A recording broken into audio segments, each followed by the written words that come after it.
Hey, how you doing? How you doing?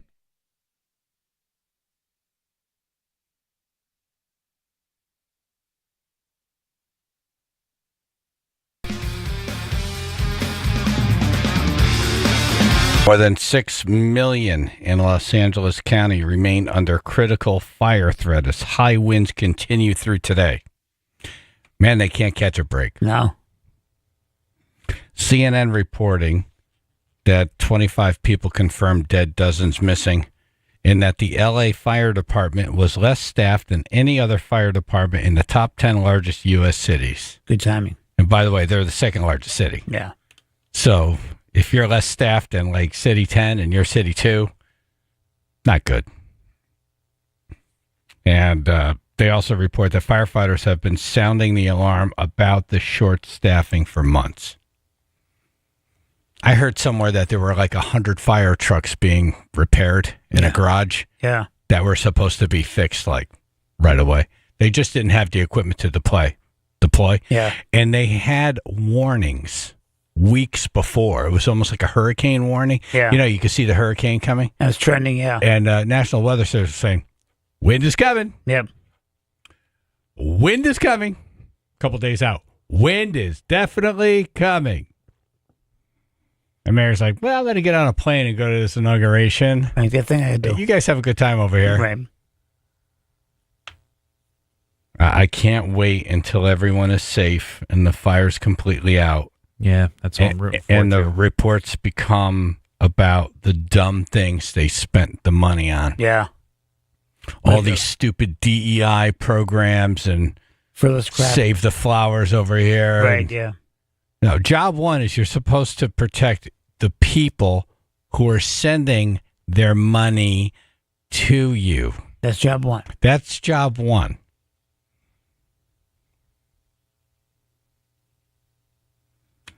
See, Jay Leno showed up at some area that he's been like driving his like old fire truck around feeding people. I'm doing a little tour feeding for the first responders, yeah. It's 41 La France. What do you think of that? I think that's Jay. Yeah. He's legit. Right. He really doesn't have anything to promote. Yeah. And he just shows up. He wants to help out, you know? Yeah, he's got that car show, which is pretty cool. Right. But I mean, what a great way to retire. You know, you get out of the limelight, all the pressure's off, and you just do this show about the thing you love the most, cars. Right, he did good. And you talk to other car people. Went back to his passion. Yeah. It's so funny because if you look at Jay's house, they were saying Jay's house and Jay's assets, he's worth about $150 million, but his cars, he's worth $450 million. Really? Yeah. Man, that is some collection. Though. Yeah. Jesus. Wow. He really doesn't live very large. How close was his collection to the fire? He's in Burbank. The cars are in Burbank. Okay. By the airport. Okay. This is him, talking to Anderson Cooper? Yeah. Okay. What you came by to drop off some supplies? Well, we're cooking for the crew, and well, you guys, if you're hungry, we got a big barbecue going, and because they're all getting boxed lunches, and we figure let's get some hot food. So it's kind of fun. I drove a 1941 American La France fire truck, so the guys got Wait, you brought your own fire I truck? brought my own fire. It's good to have your own fire truck when you live in L.A. And It's a 1941 fire? 1941, yeah. But anyway, so we've got it loaded up, and we cooked yesterday in Pasadena at the Rose Bowl for the crew there, and we're here today, and we'll do it on the other locations the next 2 or 3 days. Yeah. Good for him. Going around. And he's actually standing online, doling the food out. Yeah. Not just walking around shaking hands. He's actually doling the food out. Yeah, and he's, you see him there with the camera's there, but he's also there when the hours that the camera's not there. Yeah, and he's been through some stuff. I mean, recently he fell 60 feet and halfway down like a little cliff. Somebody said that he owed someone gambling money. No. The internet said that. The internet. Yeah. Internet is stupid, The internet. yes. Yeah. Yeah. And it's called Trip and Fall. Speaking of classic cars, this is a local TV reporter in a neighborhood that's been basically turned to toast.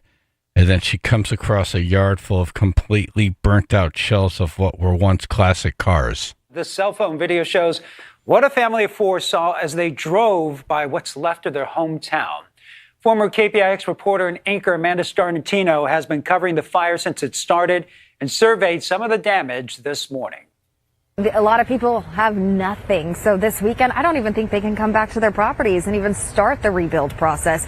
It's going to be a very, very long time until then. But I want to show you this picture here. Just look at this street. It's beautiful. These trees, you can only imagine what a beautiful neighborhood this was. But then the reality is, when she's panning around, what's really weird is that all of the houses are completely burnt to the ground. Yeah. But there are trees still standing. Yeah. Evergreen. Resilience. With all the needles on it. Yeah. How does that happen? How did that not light? How did the trees not... Can anyone listening explain this to me? How did the trees not burn, but the houses burned? Maybe the sap? They're very high in sap. I don't know. Maybe when it's really high, the sap comes out. I have no idea. I have no idea. Yeah, go ahead. every single direction you look at this intersection here in Altadena is destroyed. All these homes are down. These was just lined with homes. And so homes, yes, they can be replaced. Those all the memories, houses though, are burnt to the ground, but there's trees standing. Trees, yeah. It's very weird. And it's not like they're burnt black trees. They're just trees that are still alive. Yeah. Weird. We'll continue on.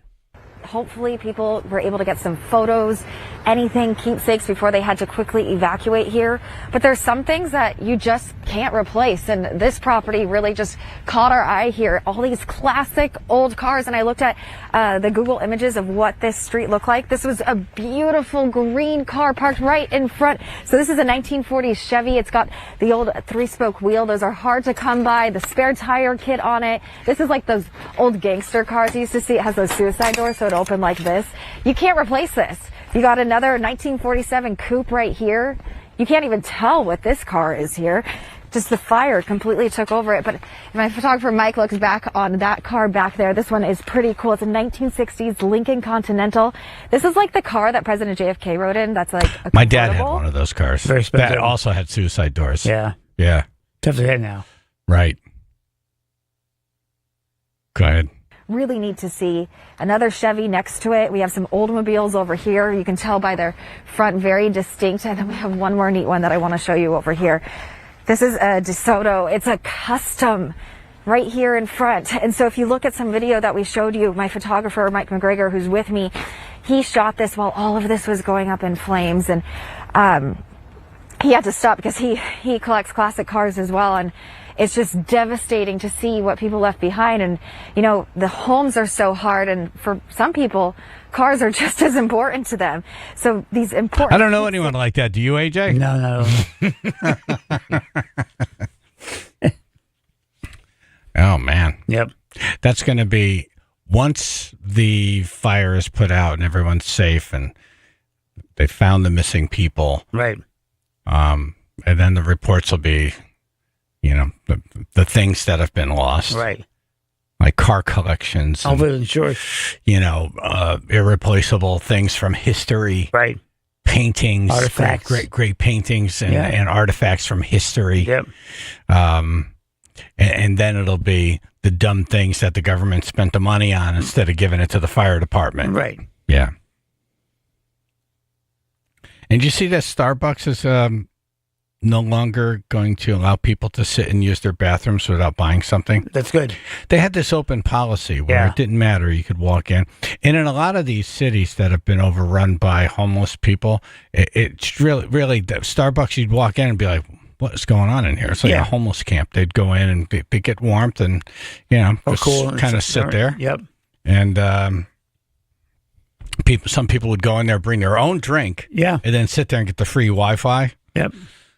So they're putting an end to all that. Good. But isn't it weird how like one national election gets all these companies to say, okay, America has spoken. We're doing something different now. It's kind of we funny. don't have to do this DEI crap. We Right. can toss that out the window. There's a lot of Fortune 500 companies doing that. Facebook comes out and says, yeah, we're getting rid of the censors. It's kind of funny. I just think it's weird. They didn't believe in something before the election. Right.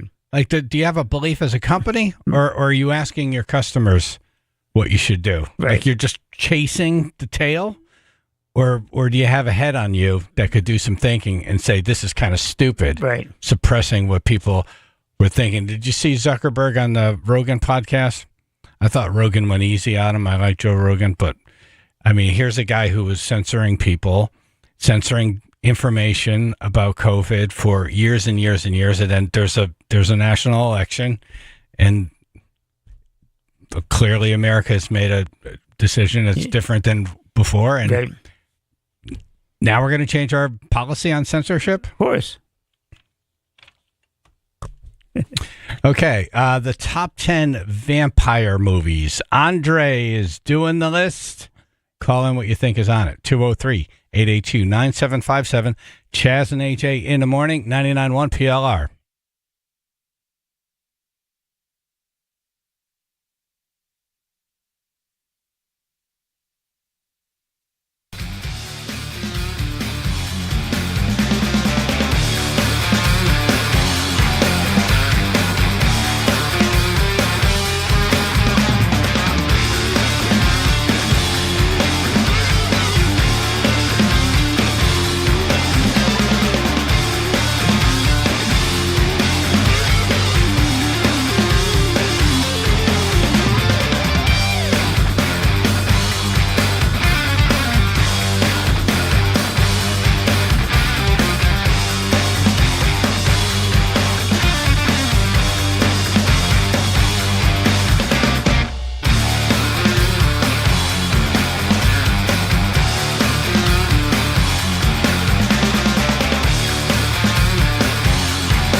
Top 10 vampire movies. Andre is doing the list, and Emily is in early. Good morning. Hey, I'm here. Nice. Somehow. A miracle. Mike and Derby.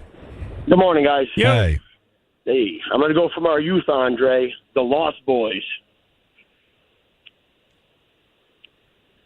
We lost Andre. Andre. Oh, man. Can you hear me? Yeah, we can now. Oh, sorry. Yeah, that's my number one, man. I love that. Yeah. I'm ready. I got to see it. Kiefer Sutherland's pretty much his breakout role right there. And of course, you got the Coreys. Great movie. Everybody's in that, right? Yeah. Is that the one Tom Cruise is in with bad teeth? Yeah, No, before he got money. There's an early Tom Cruise movie Oh, where he's in with a bunch of, like, you know. Losing it. What is it? Losing it. He had the bad teeth. Yeah. Yeah. Very. Yeah. Yeah. The unfixed shortly after that. So he's not in Lost Boys? I don't think so. No. No. Okay. I'm going back on All that. right. The Coreys, Let's though. get the Coreys are in it, yes. Yeah, and this movie actually inspired a look. Like rock bands all of a sudden developed this look when the Lost Boys came out. What was the look? It was kind of like that. The Vampire mullet? the vampire mullet. Yeah, that's the way to describe it. The vampire mullet. Yeah, call it what it is.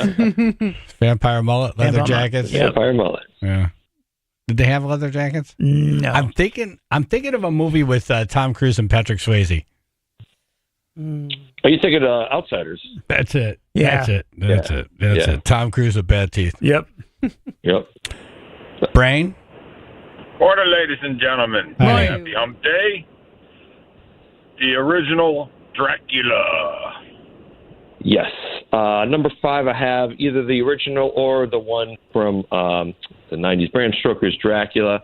The 1931 film starred Bela Lugosi, of course, as a legendary Count don't touch that Dracula. wire. Brain. Power line. No. Any No. power line. Oh. Oh, that's a shame. Wow, roasted brains. Sorry, man. What were you saying? Yeah, the original 1931 film with obviously Bela Lugosi is the legendary Count Dracula. Timeless movie. I don't think. Fine. Blood. The guy pricks his finger, and you see Dracula's eyes go really wide. And he's like, "It's just a cat, Yeah. nothing really." He's like, Wait, what? What's happening? Someone's bleeding near him, Mr. and he's like, Talbot. Mr. Talbot is like, was there, and he pricks his finger on something. He goes, "Oh, my, it's just nothing. It's a little cut," and he seems like squeezing blood out of it. And you see Dracula's eyes go wide, like, "Ooh, lunch." What you got there? Look, it's only found for the blood. Ooh, show me the big blood." It's a salivating. That'd be very difficult to be like a surgeon, vampire surgeon. Right. That'd be a great movie, actually. That'd be so good. Yeah, right. A little struggling in. Like a little snack before. They make it through dental school. You put a little umbrella. Yeah. I'm on vacation. Bloody Mary. Billy, tell me. Emma. Good morning. Hey. How about Interview with the Vampire? Yes, number 3. There you go, Chaz. Tom Cruise with bad teeth. Yes, he played Lestat from the Anne Rice novel. It was a controversial choice, but he did really good in it. The book is so good. I didn't read a lot of books in my life. Yeah. That were not like, self-improvement books. That book is really good. The movie didn't even get close. Yeah. But on paper, when you're like, wow, Interview with a Vampire, Tom Cruise, Brad Pitt. Right. Like, this is a blockbuster. Chicken magnet. Did it make money? I'm sure it made money. Yeah, But did it? I'm sure it did. It must Was have. it considered a blockbuster? I don't think that's the right word for it. I don't think so either. Yeah. I think it was one of those summer tentpole movies, not necessarily a blockbuster. I think it was a risky movie, but it did really well. And that's Kirsten Dunst, I think. That was her first role. She Yeah. was like, 10 years old in it or something Is that like right? Yeah. Yeah. No, it made quite a bit of money, according to what I'm seeing on Wikipedia. So it was a $60 million budget, which is pretty high for 94 anyway. Yeah. And it pulled in about $220 million. That's a winner to me. Well, it's a That's winner. definitely a winner. I don't think anybody's upset with that. No. No. No. Damn it. I Thank never you, saw Emma. the second one, though. Tony and Bethel. Good morning, guys. Hello. I just want to give a shout out to Good morning. Rocco's Deli. Who's? And my guest is 30 days What a deli? night. What deli? Rocco's Deli in Bethel. Rocco's. Rocco. Make me hungry. Hey, Rocco. Yeah. Give me a sandwich. 30 Days a Night. Good choice. That comes in at number 9. Yeah, 30 Days a Night. It's a vampire horror film based on the comic book miniseries. Story focuses on an Alaskan town that's filled with vampires as it enters its 30-day-long polar night. Great movie. Can I say one more thing? My buddy from high school at Bethel High, he wrote and directed Abraham Lincoln Vampire Hunter. Nice. So Is that cool. right? Famous. Yes, he was also the co-writer in the new Beetlejuice movie. Hold Very on. cool. We need your number. Hold on. Tony. Let's know. Ken in Oxford. Ken Oxford. Hey, good morning, everybody. You. I love the band in this movie. It's from Dusk Till Dawn. Oh, yeah. That's That's a that great comes movie. in. I have that at number 4, George Clooney, a Quentin Tarantino movie. They're criminal brothers that go and hold a family hostage, and they go into Mexico and meet a lot of vampires. And, of course, the most important part of the movie is Salma Hayek. Come on. Insane. break. Yeah. Insane. Doesn't she stick her foot in Quentin Tarantino's mouth? That's every Quentin. Yeah. It's basically at any movie that he's in. Yeah, anything. Yeah. A window and the foot. Maybe and he's the a mouth. foot guy. Who knows? No, he's a foot guy. Yeah, He's a known. big foot guy. He's known. Yeah. He's known. He makes AJ look normal. Yeah. He's my mentor. I'm not a My mentor. but Salma Hayek can do that any day to me. That's fine. Yeah, no kidding. Thank you, Ken. All right, top 10 vampire movies, 203-882-9757.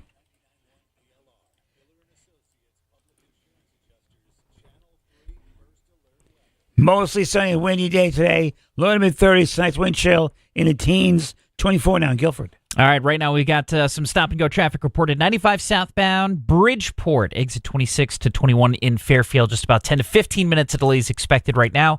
On the Merritt Parkway, we're seeing building volume as well, starting in Trumbull. That's exit 48, moving southbound through Fairfield. Also, this traffic report brought to you by Compassion International. Every day a child in poverty waits for a sponsor is another day of hopelessness. There are thousands of kids waiting over a year, and their wait. Sponsor Child with Compassion today. Text the word radio to 83393. That's your Chaz and AJ Connecticut Lottery traffic.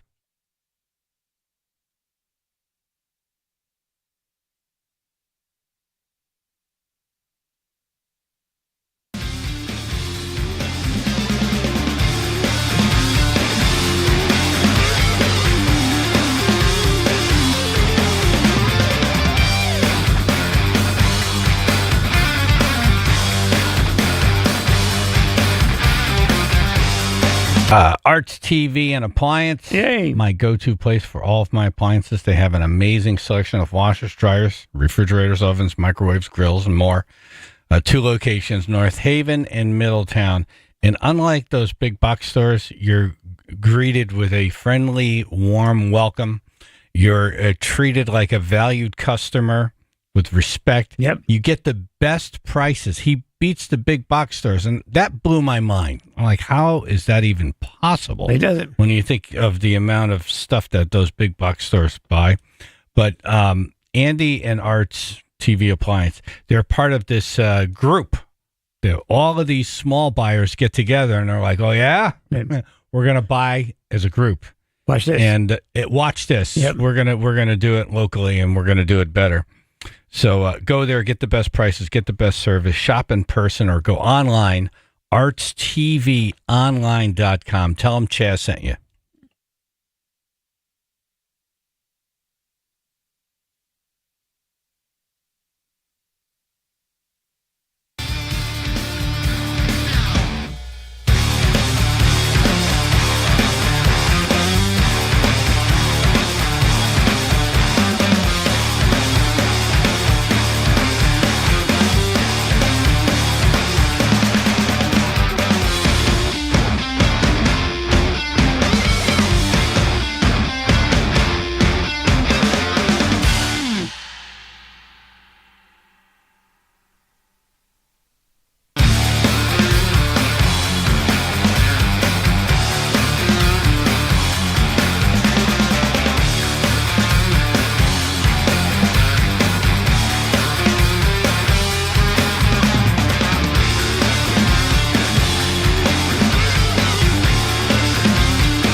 that?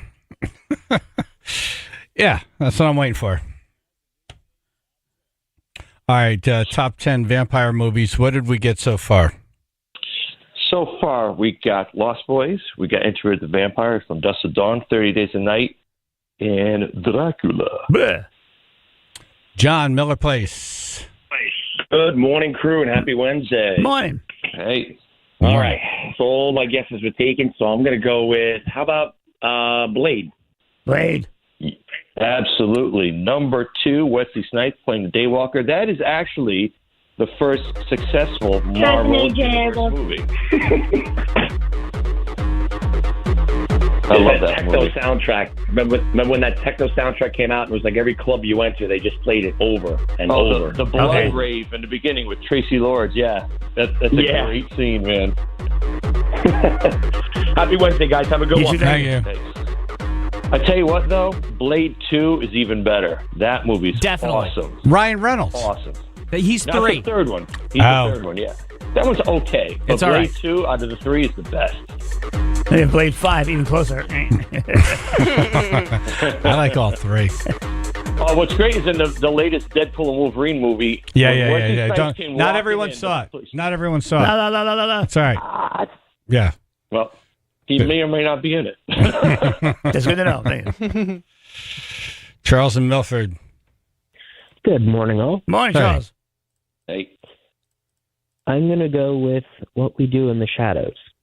What's that? No, I TV didn't show, have I that think. down because I know that more as a TV show, which is Yeah. hilarious. I just started binging that. That show is hilarious, but I never Really? saw the movie. What's Oh, it called? is so- What We Do in the What We Shadows? Do in the Shadows. Yeah, basically, it follows 3 vampires that live in Staten Island, and like a documentary filmmaker's filming it. So like you're the viewer of the documentary, dude. It is so funny. That From sounds the first great. episode, you were hooked. Hilarious. Okay. Are they eating They're all- people or what's happening? It's a bunch of stuff happening. It's Okay. it's so funny. Yeah, but it's on streaming on Hulu. Like Daily Life I'm not. Vampire. I'm not signing up for another No. streaming. Oh, Chaz, I'll give you my password. Oh My yeah. parents won't care. Okay. Thank you. Just a dabble. All right, Charles. Thank you. Top 10 vampire movies. Brian in Brantford. Hey, guys. Hey. Hey. How about Twilight? Absolutely not. No, this is vampire movies. This isn't boy band, sparkly little. Oh, look at me! I mean, I a lot of them I only know what he said, so I'll just try it out. You know. No, listen, it's a valid guess, but absolutely not. Someone has to say you did. Has a stance on Twilight. So, of all of us here, no one liked that movie. Oh, no, I never saw it. Never saw I it. never No. really liked it either. No. And it's the one Twilight anything. Okay. My Didn't read the girlfriend likes those books. movies, and I just look at her with a face like someone farted in my mouth. Like, Ew. what? That's Yeah, I don't think specific. I girlfriend. It is the same thing, really. I like the first one. Really? I see you so. I don't know what to now. say. silence after I don't know what to say. was tremendous. I'm like, oh, coffee. Were you on your period? Probably. I was in Rocky Road. It was a long time ago. I was on my juicy sweats. I didn't know any better. Yeah. It was Did an you lose a earthquake, bet? a terrible What flood. You said you loved me.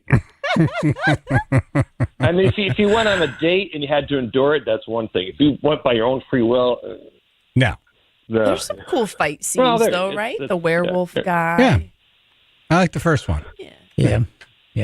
Okay, let's keep moving. Let me try to get away from this funk. Mike and Ashford. Morning, everybody. Hey. Morning. hey, How about one of my favorites, John Carpenter's Vampires? you know what? I thought about that one. I just thought it might have been a little bit too deep, but I do like that movie. That's a good movie. I love the line. That's Hey, Padre, when you were killing that vampire back there, you get a little wood, some mahogany? That's funny. That's James Woods. That's a good movie. Nice. Yeah, that's awesome. Yeah, that is a fun movie. All right. Yeah, I'll give that Wait, what's that one honorable called? mention. John Carpenter's Vampires. Okay. Lauren Carhart's. Yeah, it's a classic. Thank you, Mike. Joe the Bellman. Hey, good morning, everybody. Morning. Hey. How about Hey. Queen of the Damned? No, I never saw that, and I just kind of put it under the Interview with the Vampire banner because it's basically a sequel to it. But I didn't put that in the list. Okay. Thank you, Joe. Yeah. Sean and Westbrook. How about Count Chocula? Nice. Oh, wait. Oh, I'm sorry. That's yesterday's list. Delicious. See a pattern here. Delicious. I prefer Blueberry, though. Nice. My guess already taken. That's what I had. Gotcha. All right. Nice job. Very, very sorry. Hey. Big Mike. Good morning, guys. Good morning. Gonna get a little nostalgic with you. The first movie my father ever saw, Bud Abbott, Lou Costello meet Frankenstein, Dracula, and the Invisible Man. Oh, that's great. I just remember seeing that WPIX on Sundays, all the Abbott Costello movies. Yep.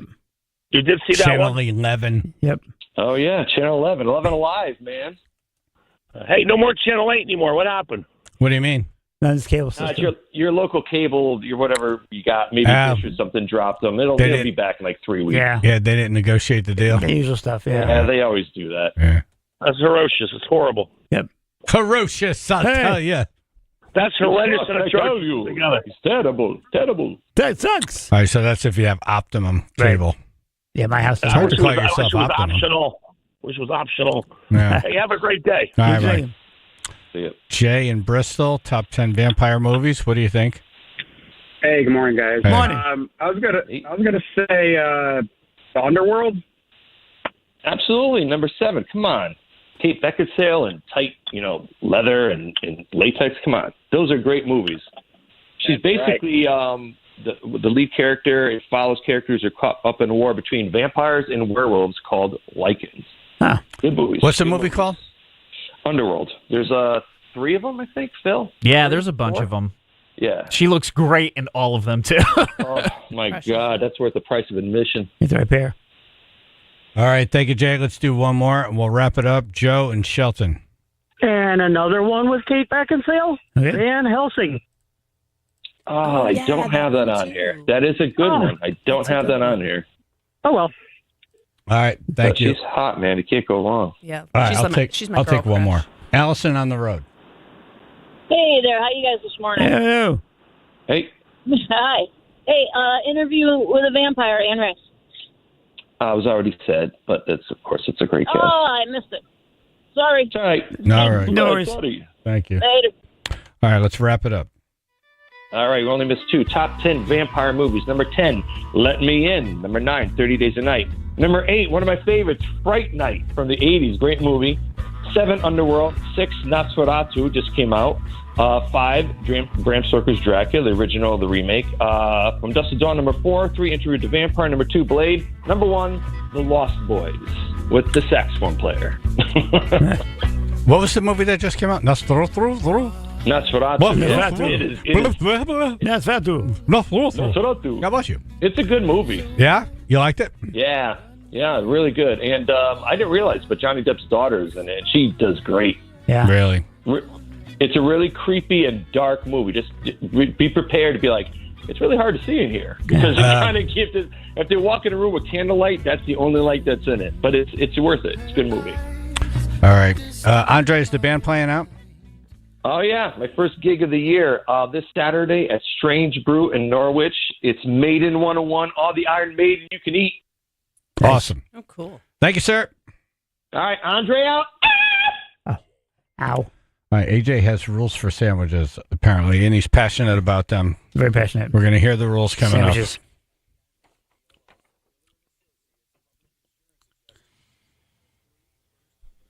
Mostly sunny and windy, low to mid-30s, tonight's wind chill in the teens, 24 now in North Haven. All right, heads up on Route 8 southbound as we've got reports of a vehicle fire. This is blocking the right lane right around exit 27. Actually looks like the fire is out, but still just the left lane getting by right now for cleanup on site. So we're looking at delays at least 45 minutes trying to get through. This traffic report brought to you by Mothers Against Drunk Driving. For victims of drunk and drug driving, your grief is unique, but you are not alone. You always have a place at MAD. Call the 24-hour victim helpline 877-MAD-HELP or visit mad.org. That's your Chaz and AJ Connecticut Lottery traffic.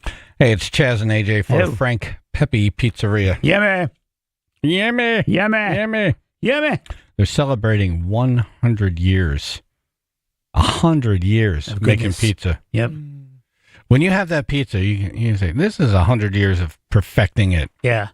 That first bite's all like, oh my God. Well, they got it right early, and then they just said, all right, we're going to make sure we don't change this at all. They fly to Italy every year. They pick their crop of tomatoes. It's a whole thing. Yep. Yeah.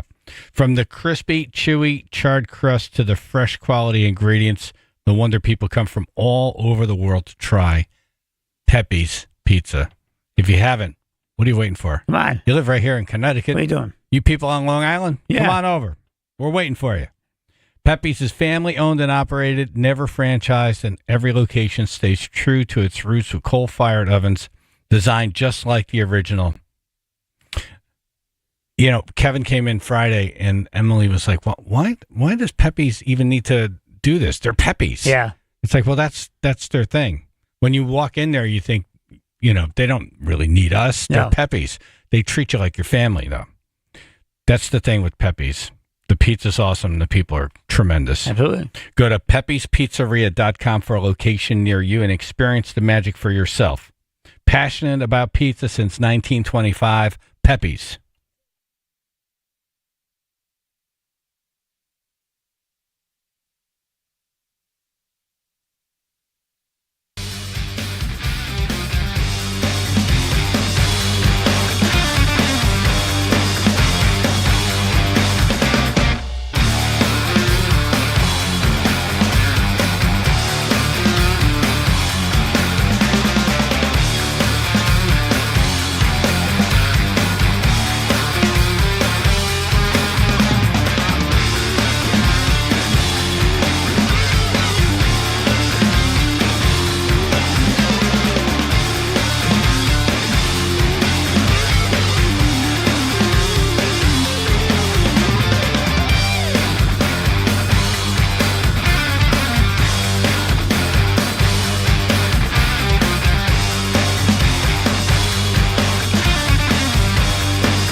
You have sandwich rolls? I do. And Barrett Jackson is having this weekend. And my ritual with Barrett Jackson is I always get my nice big sandwich from the sandwich place. But you don't call it a sandwich. No, it's a sandwich. Sandwich. A sandwich. Wheat? Is a big difference. How do you Sandwich. spell that? SANGWEECH. Sandwich. Sandwich. Okay, got it. All right, that means it's That's more 3 E's. I'm writing this down. It means if you have 4. It just means a sandwich that has some substance to it. It's not like I'm gonna get like this little It's not like 2 slices of ham and a slice of cheese and some mustard. This is much more than meat, cheese, and bread. This comes in 2 halves. Okay, it comes a foot long. They cut right in half, and you've got a handful on each side of lots of sandwich. You can feel the weight. An Italian combo is a sandwich to me. Some folks, the American combo, whatever. You have to carry it flat, right? You can't carry it like in a bag. They put in a bag. But do you carry it like that? Doesn't it all end up at the bottom? For a brief moment, well, I always say extra oil and vinegar anyway, so it's going to be in there no matter what. Okay. I'm not going to carry like an offering to to like King Child. No, but you carry it like a football. To like King Tut or something like that. No? Okay. No. What are you picturing like those Super Bowl sandwiches, Chaz? Like no, like on I'm a just platter, like a massive I'm one. picturing a heavy sandwich. Yeah, layers of the sandwich. With a lot of ingredients. Right. I don't want to carry it long ways. I want to carry it flat. You can carry it where you like. If they wrap it properly, you're fine. It's all going to the same place anyway. Exactly. It's true. Honestly, once you take one bite, usually some of it's coming out. Right. Yes. and that's another rule with these sandwich. You don't transfer another plate. You use the wrapping paper it came in. Oh. That's your drop cloth. That's your tablecloth. That's your napkin. You can't use a plate. No, it's got to be on the paper. When you get the little bread nubbins at the end, you wipe that paper with the bread. You want that, yeah. Or you get like a scraper and you scrape it all in one pile. You eat every second, every Emily, morsel. you do this all the time, I do it all right? the time. My grandpa says sandwich. Sandwich. I'm thinking of Nardelli's. That's our spot in Waterbury. Well, I go to DeBell's also. Okay. Yeah, never gonna mention. We names. have a Nardelli's in Oxford. I love it. Yeah. All are fantastic. Yeah. So I get it, and the thing is that I get Italian combo. That's my Barrett Jackson sandwich. That's your salami, your prosciutto. Beautiful sandwich. Yeah, provolone. If they had cologne that smelled like that, I'd buy it. Oh my God, me too. If they had pepperoncini pepper cologne. I'd call, hey, get over here. Hey, get over here.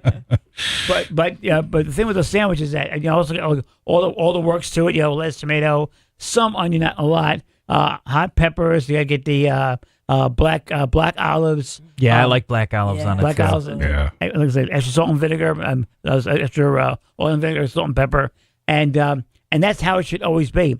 Now I went a couple of months ago, and I got one.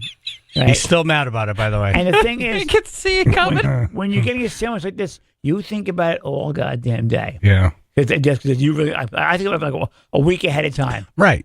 Like I am right now. It's Wednesday. I'm having it Friday or It's Saturday. like Pizza Friday. I'm talking about it right now. Start thinking about it on Monday. That gives you an idea Yeah. of where this is in my head right now. Yeah. And now last experience I had there, and I waited, and I got my sandwich. All day long, you're picturing that first bite, how it's going to taste. And the thing is, when you get home, you're comfy. You got like it's got to be a mood. You got to find where you gonna sit. You're putting like candles and music. Yes, I'm with you. I do the It's same. like it's like a girl taking a bath with all the made candles. me love with a sandwich. And what Takes you his wig off. You got to have the chair the right way. So you can watch TV at an angle. You got to take care of all the outside stuff because once you eat the sandwich, you're not going anywhere for a while. Do you buckle your sandwich in on the way home? No. It's a big boy. I can handle it. So Okay. if it's the next seat, I'll put my hand on top of it. Yeah. If I hit the brake, Yeah. just so it won't bust open. But everything has to be right. You put the channel on, you go get comfy. You come back, you've got your beer or whatever beverage you want to drink, all nice and ready. It's all right there. You sit down, you unwrap that sucker, you pull that out of the sleeve, right? And then you unwrap the paper. Yeah. You take that first bite. It's magic. You actually see the razor light coming in. You hear, oh! Yeah, you hear the music. You hear the angels singing. Right. Last time, I bit into it, and there's something different. And I'm like, and I bent. I'm like, that's different. What the hell's that? It tasted almost dairy-like. The mofo put mayo on an Italian combo. Jail. You do not Right to jail. put mayo on an Italian combo. You will die for that. Mayonnaise does not belong with salami and gabagool and provolone. Does not belong with any of that. I was so pissed. So pissed. I heard you the other day after the show, still going off about it. It should be extra oil and vinegar. You should be, when you're pulling that sandwich out, it should smell like some kind of cleanser, if you will. To your point, though, AJ, when you order one, you shouldn't have to say no mayo. Right. Mayo shouldn't even be a thought. That should not be part of the menu. Right. If you want to add it, that's on you. You can ask for that special, but AJ shouldn't just order one and it default comes with it. That's wrong. And I told the guy extra oil and vinegar. Yeah. So I don't know where the hell And he's mayonnaise showed up. No, We never. put this awful white gunk Blech. instead. Oh. And it wasn't like a smattering. It was like a trowel full. Like he's gonna put tiles in the wall. Like that much ground. Oh my! Yeah. I was incensed. My mind was totally blown. I've gone to every Italian friend of mine ever since. And I'm like, let me ask you a question. Because maybe it's me. Maybe a new trend happened and I had no idea. Yeah. And I'm like, do you ever use mayonnaise on Italian combo? Like, what? No. Never. Never. What are you, Get stupid? Did they make that sound? Yeah, they're pretty stupid. They go, They're pretty stupid. Yeah. Because you can't think of words that fast enough. doing? Pretty stupid. No. Yeah. what are you, stupid? You don't do Hey. that. No. Slap in the back of the head. What I are you put doing? marinara on a cold cut sandwich before. Like, that's That's the- mayo? Ugh. Yeah. But marinara, at least, Marinara's good. Yeah. Try that sometime. I wouldn't do it myself, but Right. mayonnaise, no, never, never, ever, ever. When your mouth is expecting one certain flavor to come in, you want that. I don't understand why you even think that is an impossibility. Why is mayo even in the goddamn area of my sandwich? Where are you on this topic? And do you have sandwich rules? Chaz and AJ in the morning, PLR.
Matt in Woodbridge.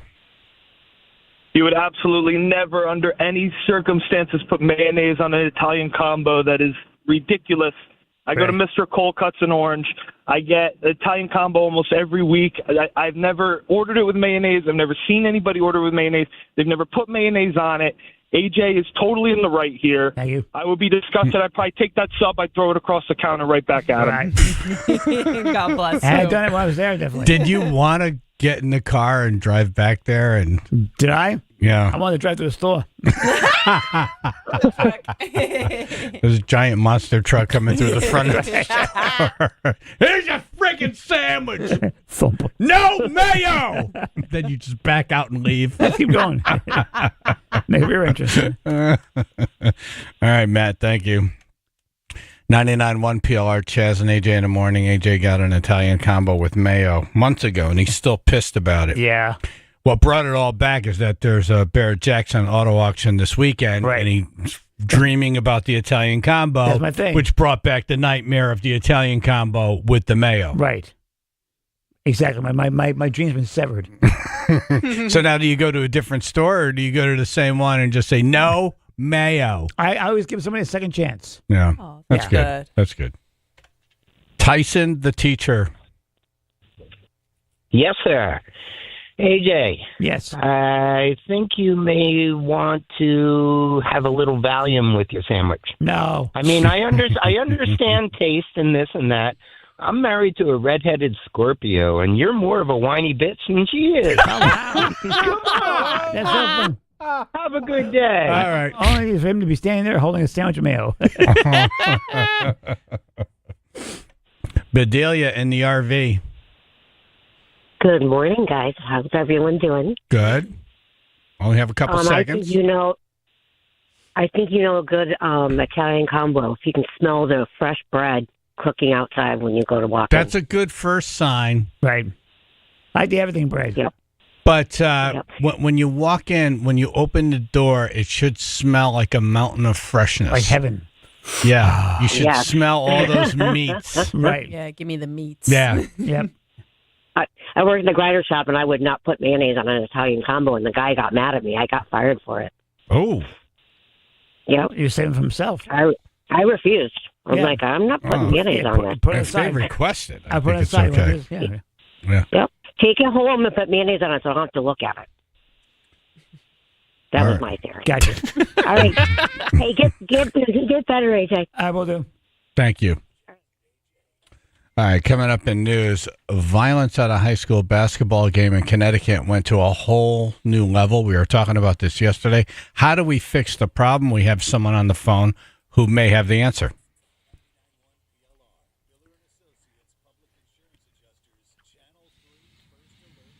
Mostly sunny and windy, low to mid-30s. Tonight's wind chill in the teens. It's 18 now, Bethany. All right, Route 8 southbound, we had an earlier car fire. The fire's been out for a while. Looks like they're just clearing the scene, but we did have a lane blocked there as you approach exit 27. So we've got some residual delays of about 30 to 40 minutes currently trying to get through. But again, that lane is reopened, so should be opening up soon.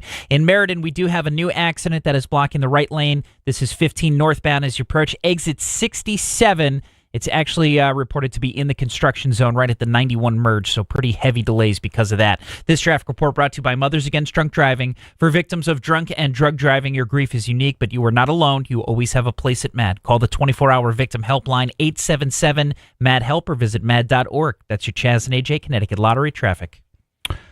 Hey, it's Chaz for Heating and Air.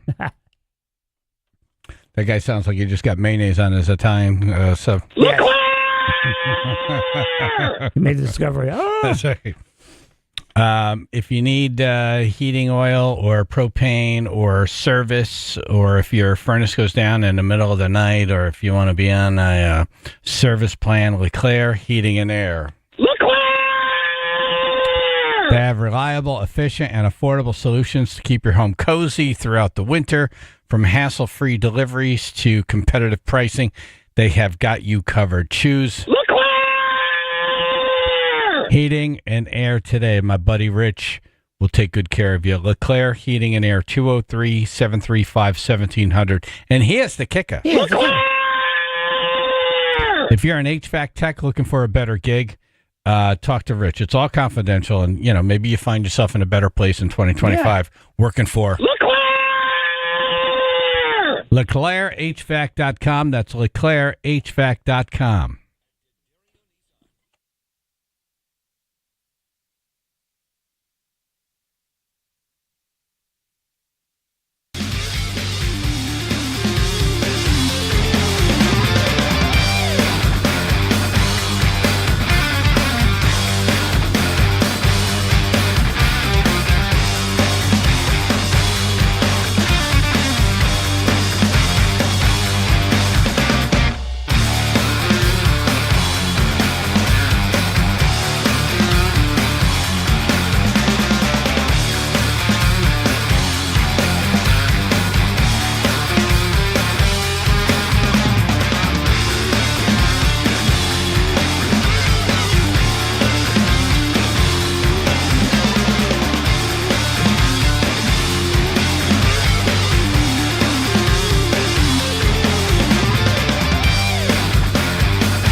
Talking about this yesterday, a girls basketball coach accused of hitting a person with a car after an argument in Columbia, Connecticut.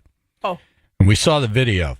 Yep. This was pretty brutal. You could see that a number of people followed this coach to his car. He gets in the car. He's driving.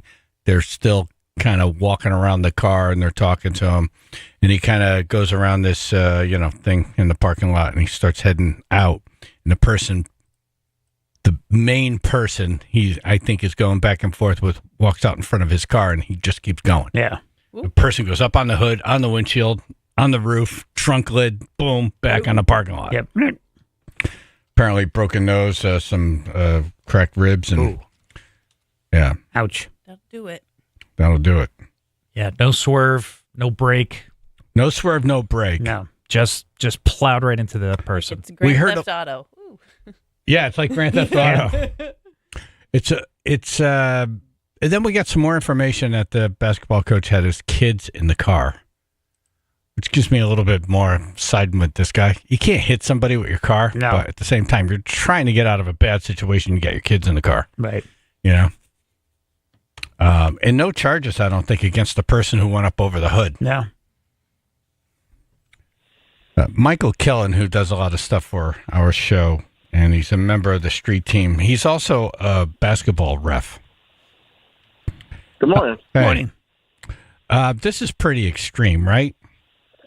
Yeah, I mean, I've definitely seen some instances where coaches and parents have yelled at each other and, hey, don't talk to my kid that way, or that kind of stuff. But obviously, luckily, I've never seen anything like that, and I've done some pretty intense games, but luckily, nothing's ever escalated to that.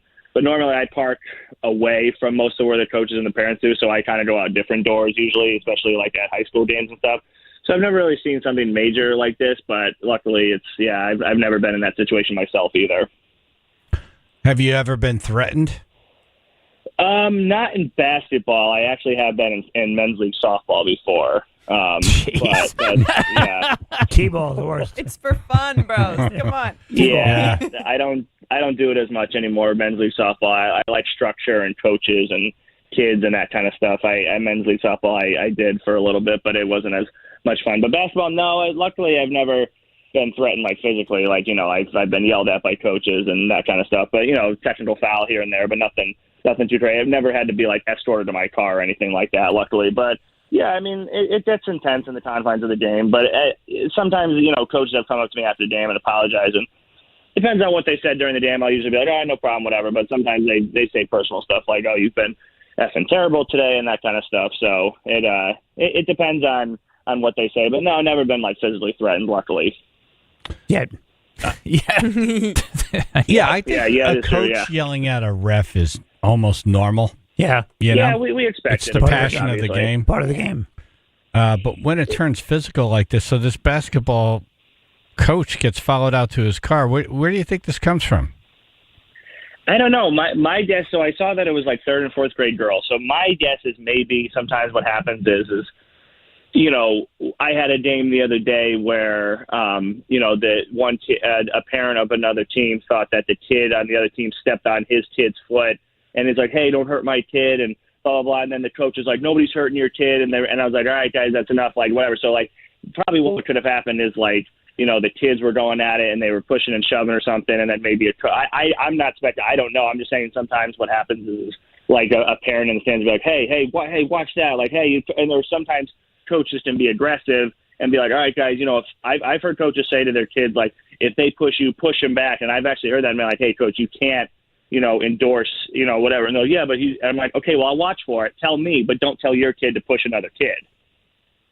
Sometimes that happens. So I have no idea. I'm just sticking to the facts of what I see in the story because nothing's come out yet. So I have no idea. So, but I've seen, every situation is different. Every game is different. Every coach, every environment.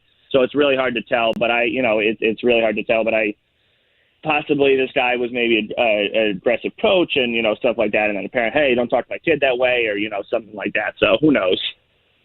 Yeah, I had to rise to some level to where the parent walked in front of a moving car. Right. Yeah. You're not leaving. I'm not done with you yet. Yeah, it really, again, it's also, I don't want to speculate at all. I have no idea, but it could be something within the confines of, hey, because I've heard coaches say to other kids on the other player, hey, watch it number 3. And then the other coach will be like, hey, don't talk to my player like that. And so it kind of, because you think about it, you say it's in the confines of the game, but it comes up to be a personal, it's you're making fun or you're hurting my kid. Don't talk to my kid, especially when it's in younger groups. People think that officiating and coaching the younger kids is easier. Absolutely not. Give me the older kids all day. Oh, really? Younger. Oh my God, yeah. It's choppy. It's people are pushing and there's a lot of shoving and that kind of stuff. There's no real defense, no flow to the game. It's easier because it's not as intense. But give me a high school varsity game any day of the week. How long have you been a basketball ref? I've probably been 8 years now. Wow. Have you seen the parents? Have you seen them deteriorate in terms of? Have you seen things get worse?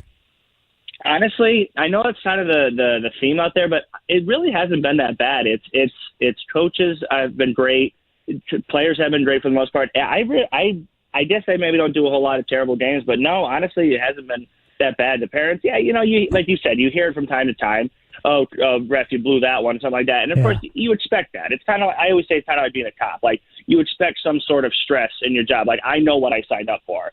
So I still enjoy it though, but No, I mean, you hear it. You don't let it bother you. I sleep like a baby every night after my games. Yeah, there are times I'm like, oh, I blew that call. I think about it because, we're all human beings. But at the end of the day, no, it really hasn't been that bad because also, too, a lot of the games that I do, like school games, there's, an athletic director there. There's usually police officers there. So, you feel protected where I had an incident. It was my first year doing it where there was this guy who was heckling me and my partner and, was yelling at us. And so we told the athletic director, hey, you got to get this guy out of here. And he's like, oh, it's fine, whatever. We're like, okay, we'll see how it goes. So then, a couple minutes later, he's still yelling some pretty bad stuff at us. So my partner, who was a veteran ref, he turns to the athletic director and goes, you got to get this guy out of here or we're out of here. Guy didn't do anything about it. And my partner looks at me and goes, give me the ball. I gave it to him. He rolled it to the table and he goes, we're out of here. And we walked out of the game because we weren't protected. And we called our commissioner of our board and said, we weren't protected by the site director. We didn't feel safe there. And he's like, all right, I'll back you up. So, cool. It's that kind of stuff. So, yeah. Hold on, Mike. Chris in the tanker. Hey, what's going on? Hey. What's up? I was telling Phil, you guys walked into a great subject about, the time you got kicked out of a game or something and yelled at an umpire. Oh, good. Okay. So I've never been kicked out of a game. I've coached my kids for years, baseball, and you learn to have respect for the umpires. I umpired for a while, so the last thing you want to do is be yelling at an umpire. So I got into it with a coach, and it was the bottom of the first inning. I'm sitting on the bucket. Our kids on the mound pitching, and these kids are just screaming in his ear, yelling his name all the way through his pitch. Now, it's not against the rules, but it's like a respect thing. Hey, let the kid pitch the ball. And I looked at the coach and I go, you got to do something about that? And he goes, what do you mean? I was like, why don't you teach him not to do that? He goes, oh, I didn't teach him anything. I go, well, that's obvious. And then we're going back and forth.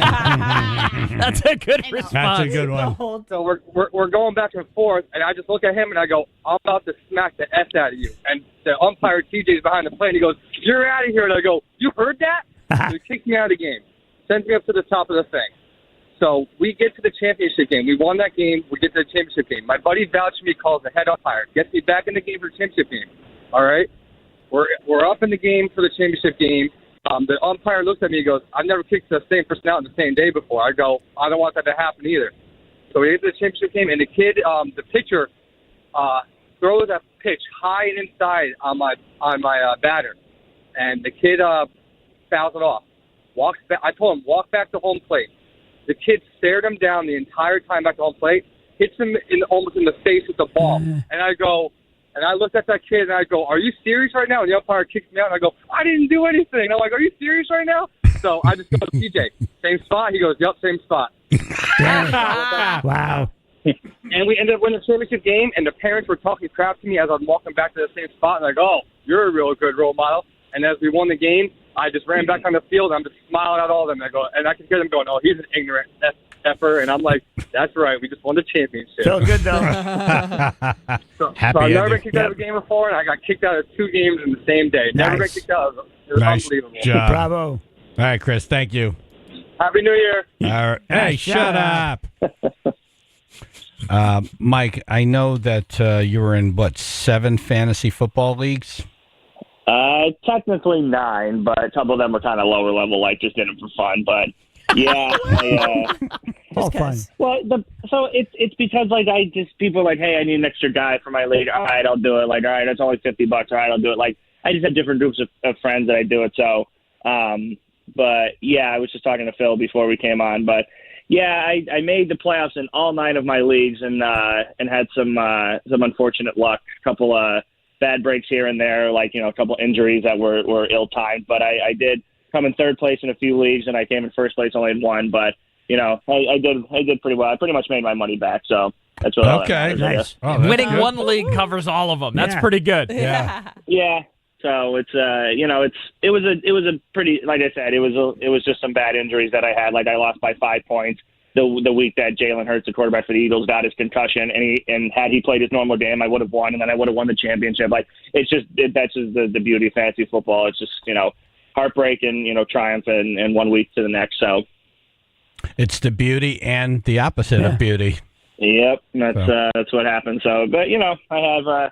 It's fun to do it. I'm still never going to not do it. It's what I do because I don't sports bet. That March Madness are my 2 things. If you're that I in do. 9 fantasy football leagues, you cannot have a girlfriend.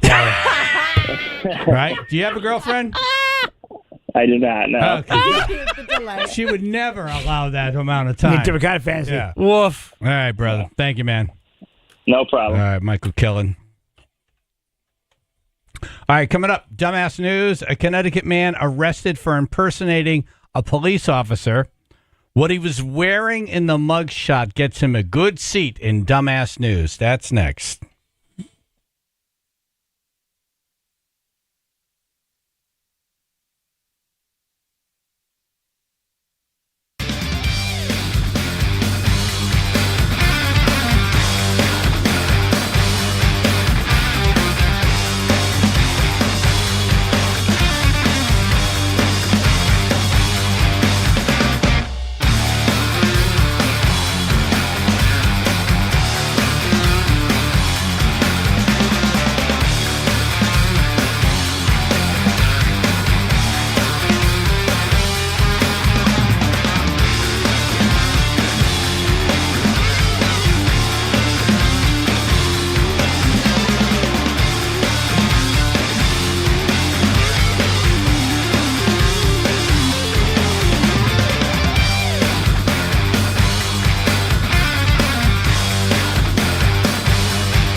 Stayed on 1 PLR, comedian Emily Sierra in studio. Good morning. Hey, morning. Morning. Connecticut man arrested for impersonating a police officer. What he was wearing in the mugshot gets him a good seat in dumbass news today. Hope it's hot. Like a wool blanket or Like a wolf T-shirt. Oh, like Yeah. that kind of hot. Yeah. Oh, okay. Do you like men in uniform? Oh my God. Man in a suit, man in a uniform. Yeah, man put together. But then sometimes if a man's a little disheveled, but it works, not in like a Vince Barry way, no offense, but like, but like, I don't know, like a man in sweats, but like nice sweats doing his grocery shopping. Right. Oh, honey, goodbye. Really? Oh Really? yeah, in gray sweats, goodbye. Interesting. On the floor. I'll bet you every guy Gray who wears sweats thinks he's that guy. Right. Oh, Like, for I'm right there. This is pretty hot. I put some sweats on right now. Yeah. I have never left my house in sweats. Oh, really? Yeah. Oh. I almost did one day. I was like, I'm just going up to the gas station. Yeah. Like, I can't be that person. Yeah, it's not in the Capricorns. My mom's the same Is that way. what it is? I don't know. I make it about astrology. It could not be. I don't do it either though. I'll be home, I'll get comfortable, and then Amanda's like, "Oh, can you go and get this from the grocery store?" I'm like, "I got to put other pants on now." Yeah. My mom's I gotta the have same way. going out Yeah. pants. I have going out pants. I have Exactly. sitting on the couch pants. I'll wear sweats out. I'll go to the gym wearing sweats. No, I don't want my going on the bed and the couch pants to be at a gas station. Okay, They have to be in the house all the time. yeah. They can Yeah, never be house outside. I just don't even feel secure. Like I'm putting my wallet in there, and I'm like, I don't feel like this is safe. Right. What if something bad happens? I'm running through the woods in sweatpants. Where are you shopping? I don't know, but you never know what could What happen. gas stations are you going to? I see people in flip flops. I'm like, they're not prepared for the apocalypse. No. Yeah, No. they're risky. Well, no, because they're ready to stand and fight. They can't run. Well, they have to take the flip flops off. No. And then they're barefoot. No, you just stomp on their foot. Fight over. Fight over. Now, what are you saying, AJ? I'm just saying that when it comes up wearing sweatpants, you have your sweats that you use for going out, outdoors with. Same. Then you have your lounge pants for indoors. You can have your outdoor sweatpants. Right. But, yeah, it's like athleisure. It's Your like athletic trendy, sweatpants. Right, exactly. trendy casual. I have sweatpants I wear when I go to the gym or I'm just running around doing whatever. Okay. I wear those. Yeah. But then you have lounge pants. Those never leave the house. Yeah. Those are the ones, if you stand in line Victoria's Secret, something's going to show. Yeah, that's the other problem with sweatpants. Most if you of have them one have of those pockets. moments, No there's pockets. really no hiding it. Yeah, when you smell Sounds like that is not a problem in Emily's case. Oh, yeah, no. I'm like, hello. Bring it. What are you Like smoking? cucumbers, What are the you Nile smoking? Way. I was smoking toucan Sam over here. If you ran into a guy and just started talking to him and noticed that there was a bulge. Oh man, I'd blush. I mean, I couldn't help it. Really? Yeah. Oh my God. What? Maybe I don't know if I probably wouldn't say something if I don't know him. That's awkward. But like if I did, I don't know. make a joke. I don't know. Happy to see me. I'm embarrassing in those moments. My mouth sometimes embarrasses me. So Yeah. who knows? So this guy who was impersonating a police. So back to this guy. Yeah. This guy who was impersonating a police officer. Yeah. In Connecticut, was wearing a T-shirt in the mugshot. So we're assuming this is what he was wearing when he told people he was a police officer. Okay. The shirt says, "Spread cheeks, not hate." Okay. Spread cheeks, not hate. See, it's a positive message. Is that like his Maybe. way of saying smile? Or maybe a proctologist. He probably has a bumper sticker that says "Peace, love, eat booty." Not on my list of things to eat, by the way. Coexisting. A man was arrested for impersonating a police officer when he was pulled over in New Canaan. New Canaan police identified him as his name's not important. Police say they pulled him over on Saturday for an obstructed registration plate. This is going to be a big deal now with these cameras. Yep. The traffic cams. You're going to start getting pulled over if you have one of those tinted pieces of plastic over your plate. All right, so they identified him as blah, blah, blah, and he showed them a Stanford police officer badge. He told them that he used to be a cop in Stanford, and he was in the process of transferring. Transferring to the booty patrol? to prisoner. Further From police to proctology. Further investigation revealed that he was no longer employed by the Stanford Police Department. They said probable cause was established and he was arrested. Oh. Bad T-shirt day. That is not a great shirt to wear in jail. No. Oh, I know. Like, And that's where he went. Yep. Yeah. If I happiness. No, this is for ladies. Right. This is for the ladies. Right.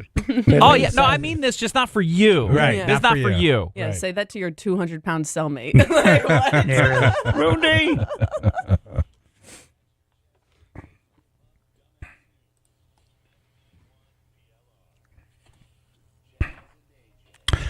So AJ, we're gonna hook a machine up to your heart. How's Sure, that? why not? Yeah. Don't you want to know what kind of machine? I'd love to know. Oh, okay. Well, we'll tell you when on the other side of this break. Cool.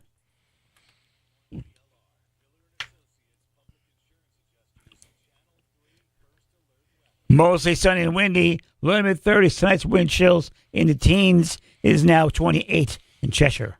All right, cleaned up a little bit out there, so we're just dealing with some stop-and-go traffic. Volume delays now in Bridgeport, 95 southbound. That's between exit 26 and 19. Delays about 20 to 25 minutes expected there. On the Merritt Parkway southbound, volume delays as well. Those will be starting in Fairfield, right around exit 44, moving through to about exit 42. This traffic report brought to you by Compassion International. Every day a child in poverty waits for a sponsor is another day of hopelessness. There are thousands of kids waiting over a year and their wait. Sponsor a child with compassion today. Text the word radio to 83393. That's your Chaz and AJ Connecticut Lottery traffic. The Stefano Brothers concrete coatings. Oh, yeah. We'll talk about them right after this.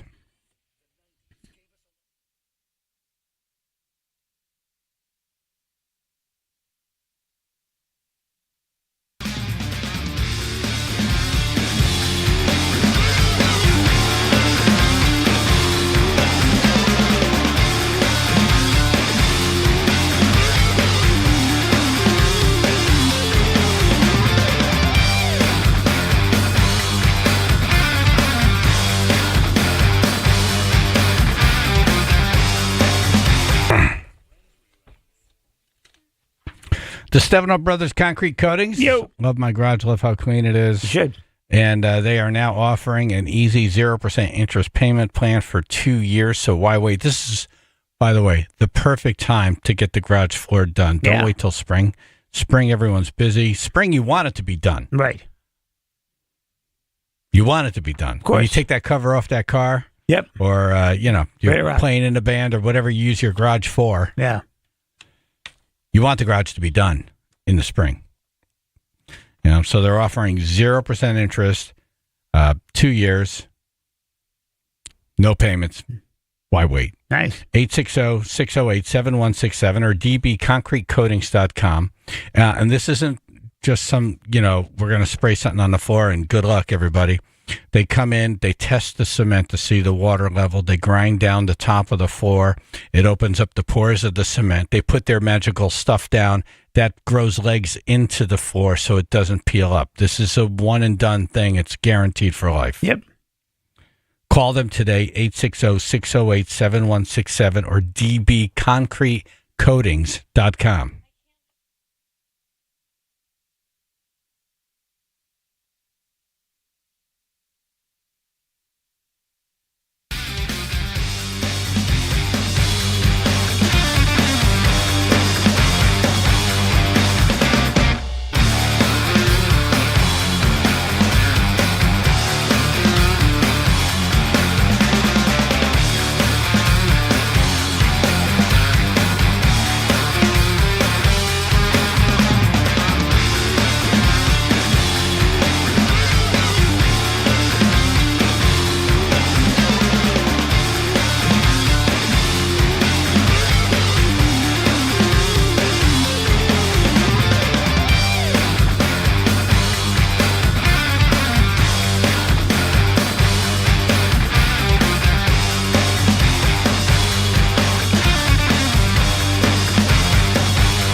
Well, we're going to check AJ's heart right now. How did this all start? I was getting an operation. This is when you were in emergency surgery? Yeah, when I was getting emergency surgery, they had to make sure my heart was beating properly. I guess that's important, right, for surgery? You want to make sure the heart's good, right? Yes, of course. I think so. Yeah. I'm not a doctor, but I would want it to be. Ian Crandall, heart and vascular quality and safety educator, coordinator in studio, along with Dr. Robert McNamara, specialist in cardiovascular medicine and cardiac imaging at Yale New Haven Health. Thanks for coming in. Yeah. Good morning, everyone. Thanks for having us. Good morning. So how did you meet Ian? Well, it was a cold Christmas morning. No, what happened was in order for me to get the operation, they had to make sure everything was all ready. Everything was good. So I saw Ian was one of the last people I saw before I went and got the operation done. Oh, okay. Yeah, they want to make sure the whole ticker was ticking properly. Okay. And what are we doing to AJ today?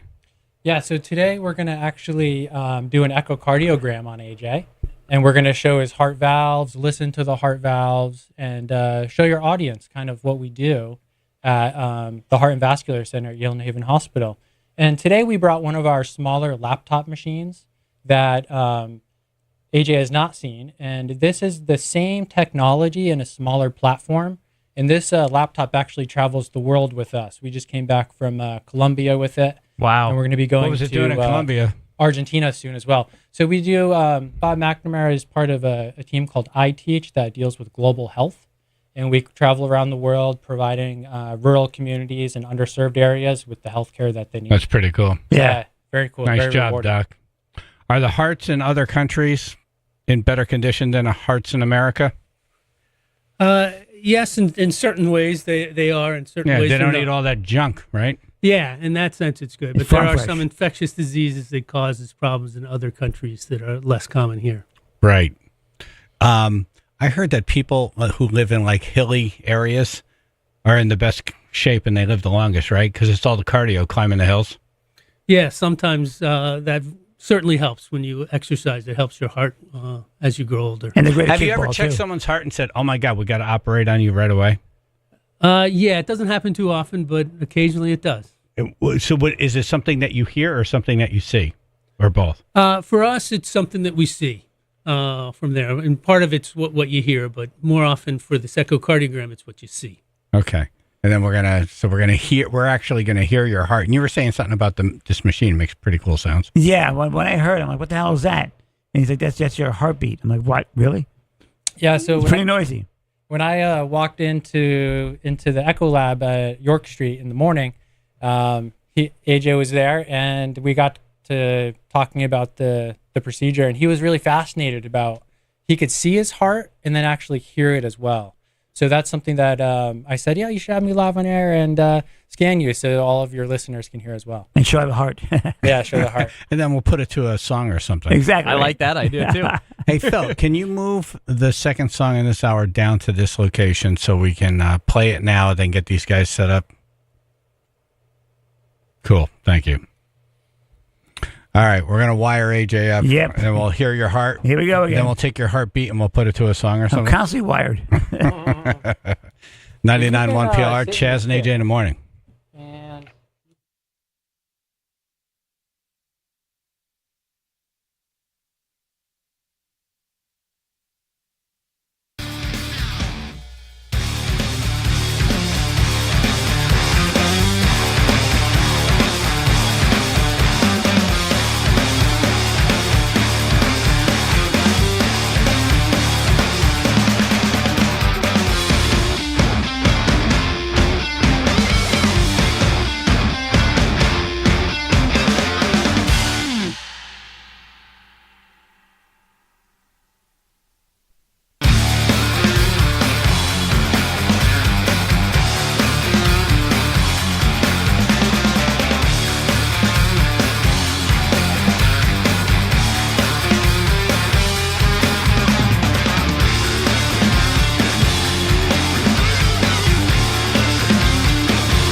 How's it going?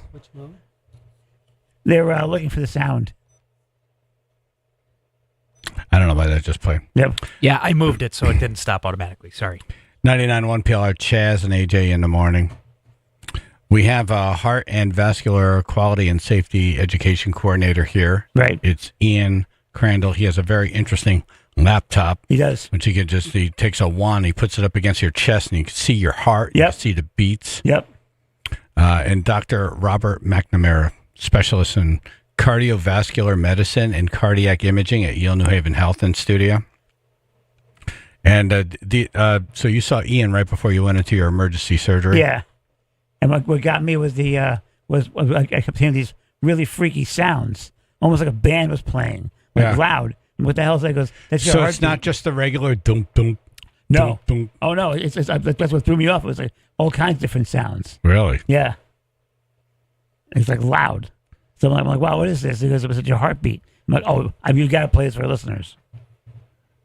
And we're not getting sound out of the computer right now. Apparently, someone decided to shut up. Yeah, I have no idea. Something went. We're gonna we can of course grab the images here, and I don't know if you have a video, you can see these images here, but as I just hold this probe over his chest, I'm able to actually see the pictures of his heart.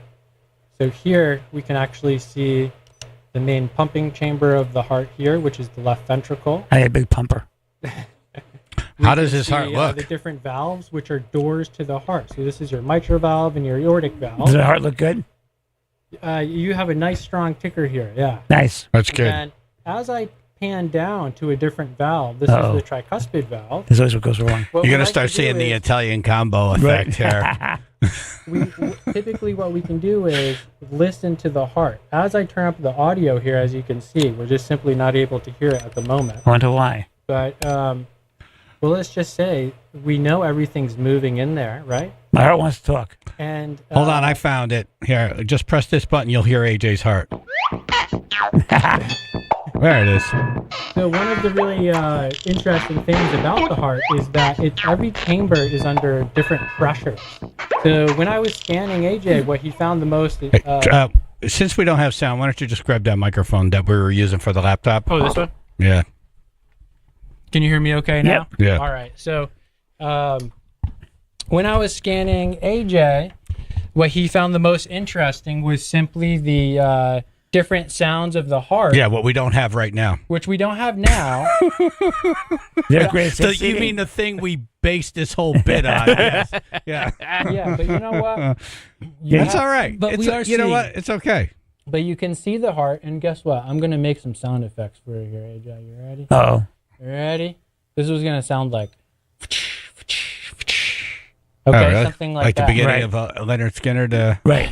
Yeah, you got to give me a record deal. Yep. Now, I know a little. Because the chambers Sounded like are a Catwoman different fight. pressure, each valve sounds a little different. And the left side of the heart, it sounds like a very sharp whip. Yeah. Through the aortic valve. And Catwoman. AJ and I were talking about that and why. Whereas the right side of the heart is about 25 millimeters of mercury. And it's not as hard or harsh of a sound when you go through those valves. Huh. And that's something that he just found really interesting. You Isn't have it a black amazing that chest there's here, this so thing in look our at body that just keeps working like an engine? Yeah. All the time. For if you live to 100, Never stops. it's That the is wild. whole time. Yep. It just never stops. Right. Rarely complains. And what Yeah. I've been doing this for about 11 years now.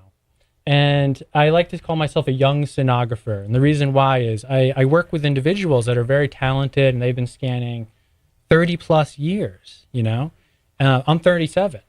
So I have not come to work bored in that 11 years. And I really enjoy working at Yale New Haven Health in the Heart and Vascular Center. And we have an echo school as well. So people can come and learn what I do at the hospital in that environment. And it's a really exciting field. So I like to get the young crowd out there interested in this field because, as Bob knows, in healthcare, a lot of people think you have to be just a doctor or a nurse to be in healthcare, but there's lots of other opportunities for A individuals. lot of other cool jobs. Lots of other cool jobs. How many So- years did you have to go to school to do that?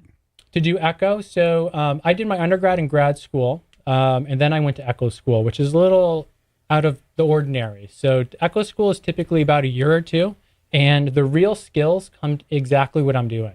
Anyone can really learn the book smarts, but the skill is scanning and being able to hold the image with my arm elevated like this for some time. So it just takes some time to learn the skill, but very rewarding experience. How about you, Doc? Do you do surgery or no? I don't do surgery, no. My specialty is interpreting the echocardiogram. When you watch the videos of the surgery, what do you think? The videos of surgery? Yeah. I mean, open heart surgery? Yeah, I mean, it's very interesting. You see that thing pumping in there? Yeah, I mean, it's bananas, isn't it? Yeah, it's crazy. But a lot of our imaging now that we have, particularly transesophageal echo, we can do 3D. So the heart almost looks the same as they do in surgery. So we're often getting the pictures that the surgeon's going to see when they go in the surgery. I'm glad we have smart people like you on the planet. Seriously. We really need people like you. We need more of you. So, hey, thanks for coming in. Sorry the sound didn't work out. That's okay, but we do have some other smaller actual laptop machines.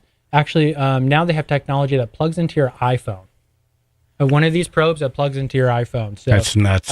We'd love to come back if we could and maybe get that volume. Well, next time we just record the sound at the hospital. Yeah, next time. It'd probably be easier than dragging you guys out with your gear. Yeah. So it's local. It fits in the backpack. Ian Crandall, Dr. McNamara, thank you both for coming in. Appreciate it. Thanks, guys. So much. Thanks for Thank what you you. do, too. Yes, thank you. Thank you. Thank you. From the heart. Yeah. All set? Yeah. All right. Well, we try to get that going. And we have some sunshine today, some increasing clouds later on. Highs are in the 30s. Right now it's 23 in Cheshire. We do have an accident that has just happened within the last about 10 minutes here. This is North Haven, 15 southbound as you approach exit 63. Looks like that accident is blocking the left lane currently right by the North Haven, rest area on the Wallingford line. So we got some pretty heavy delays right now trying to get by of at least 45 minutes. This traffic report brought to you by Compassion International. Every day a child in poverty waits for a sponsor is another day of hopelessness. There are thousands of kids waiting over a year, and their wait. Sponsor a child with compassion today. Text the word radio to 83393. That's your Chaz and AJ Connecticut Lottery traffic. Connecticut in-home assistance. 10 signs that maybe home care is in your future for you or a loved one. Okay. Recovering from a hospital stay. Nice. Always a good one. Yep. You can't ask everyone to take off from work so they could help you. Nope. If you're down on the couch or in the bed, have Connecticut in-home assistance stop in and help you. Or if you have an elderly loved one who shouldn't be alone anymore, you can't be there every minute. Connecticut in-home assistance will either assign someone to do stop-ins or they can do live-ins. Right. Be prepared with Connecticut in-home assistance. Go to cthomecare.com. That's cthomecare.com. 24 years of operation and counting, offering hourly care, shift care, live-in care, no contracts, no commitment. cthomecare.com.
couldn't get the sound of your heart on the air today.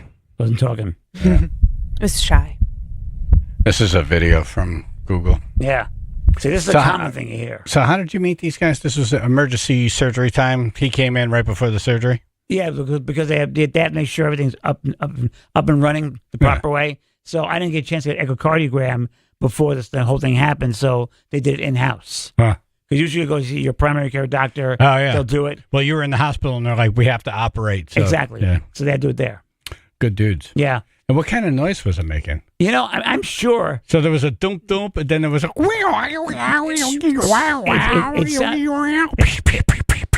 was. It was exactly that. Exactly that. I just wonder if maybe they have EKGs on YouTube. But it's a sound you really can't describe. I've been looking for it. Because I was like, what the hell is that? He goes, oh, that's your heart. I'm like, really? I mean, it was bizarre sounding. It's loud, first of all, very loud, and just very violent. Well, you definitely want it to be loud. It's loud and violent. To be quiet. Yeah, it wasn't serene sounding at all. Yeah, like this. That's like this sucker's working. So you had to ask, like, is that normal? Like, Right. is that okay? Yeah. Is something wrong? It sounds like a mariachi band. My heartbeat actually is a little faster than normal. I run a little faster than normal. Well, you have high blood pressure. That's nothing to do with that. No? No, it's just I just have a faster heartbeat. Faster beat. Yeah. Yeah.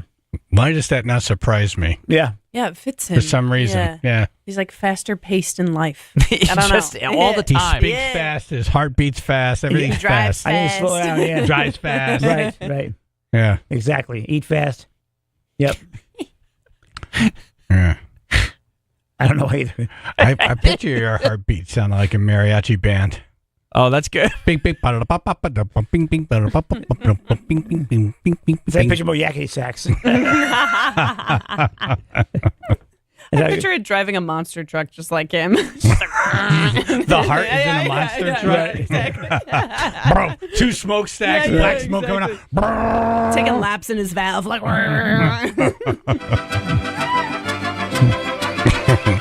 Yeah, this is your heart, AJ. Right.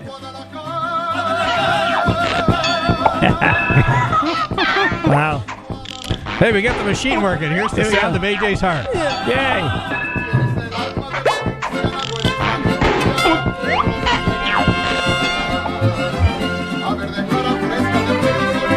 Amazing. Yeah. But nothing's right about me. Your body temperature, 98.6. I run at 97.5. That's within the range, Yeah, though. But I'm saying I'm not 98.6 though. Yeah. It's always You're just not 97.5. normal. You're not normal. I'm not normal, for God's sake. Yeah. I think I'm a superhero. Yeah. Not quite sure what What do you the think Root's heart sounds like? Bink, bink, bink, bink. Sounds like nice and polite. Like dropping pedals. Just like gentle wind chimes. Right. Gentle wind chimes. I like Right. that. Yeah. Bink, bink, Yeah. bink. Like a dream chaser. Like a little Even deer my heartbeat. is high pitched. Right. Yeah. Then I hear his stomach. That's true. This true shows a monster in there. The monster's in the belly. Oh, man. Yeah, your stomach is a whole nother story. Jesus. Gotta mic that up. All right, the wine at the supermarket battle is back. Where do most people in Connecticut stand? Next in news.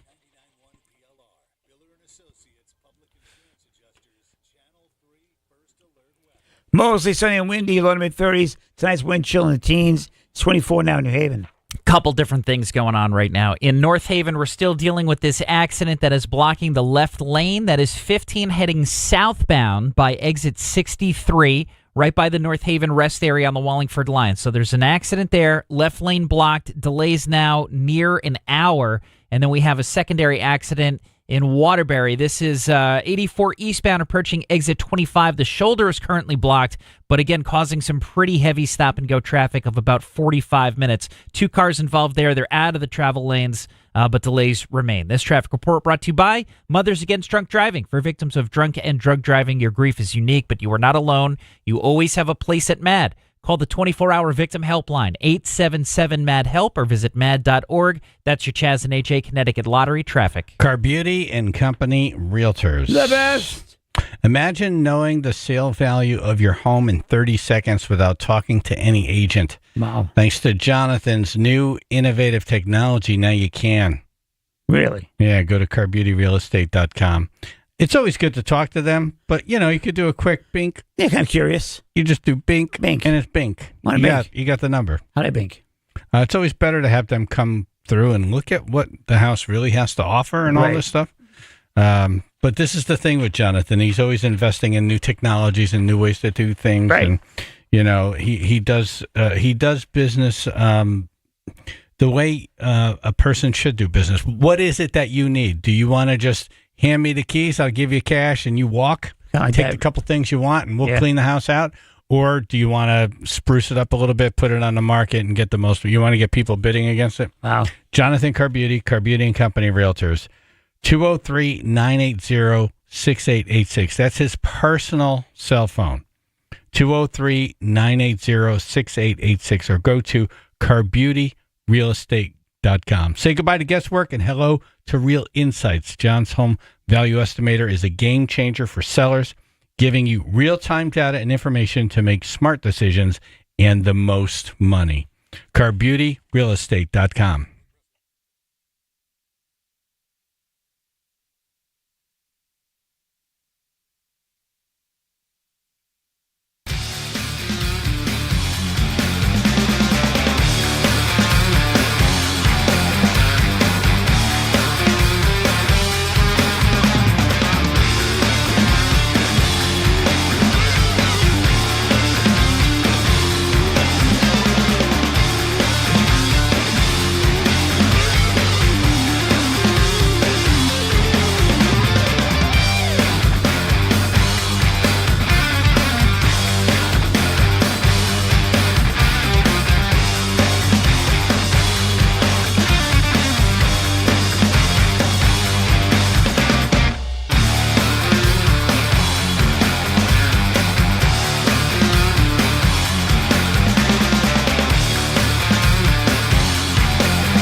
I have a question for everybody. Okay. Okay.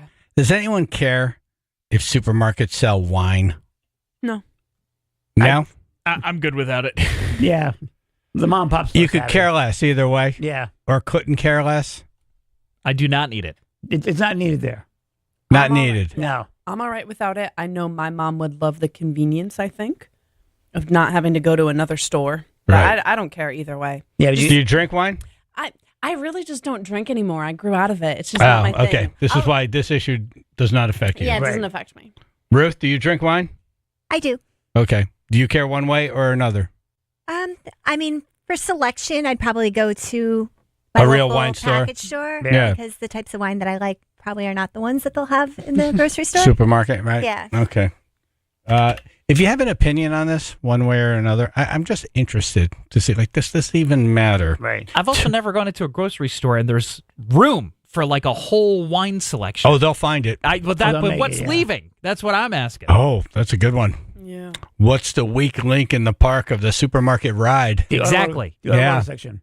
Wayne Pesh is on. He's president of Connecticut Food Association. Hey, Wayne.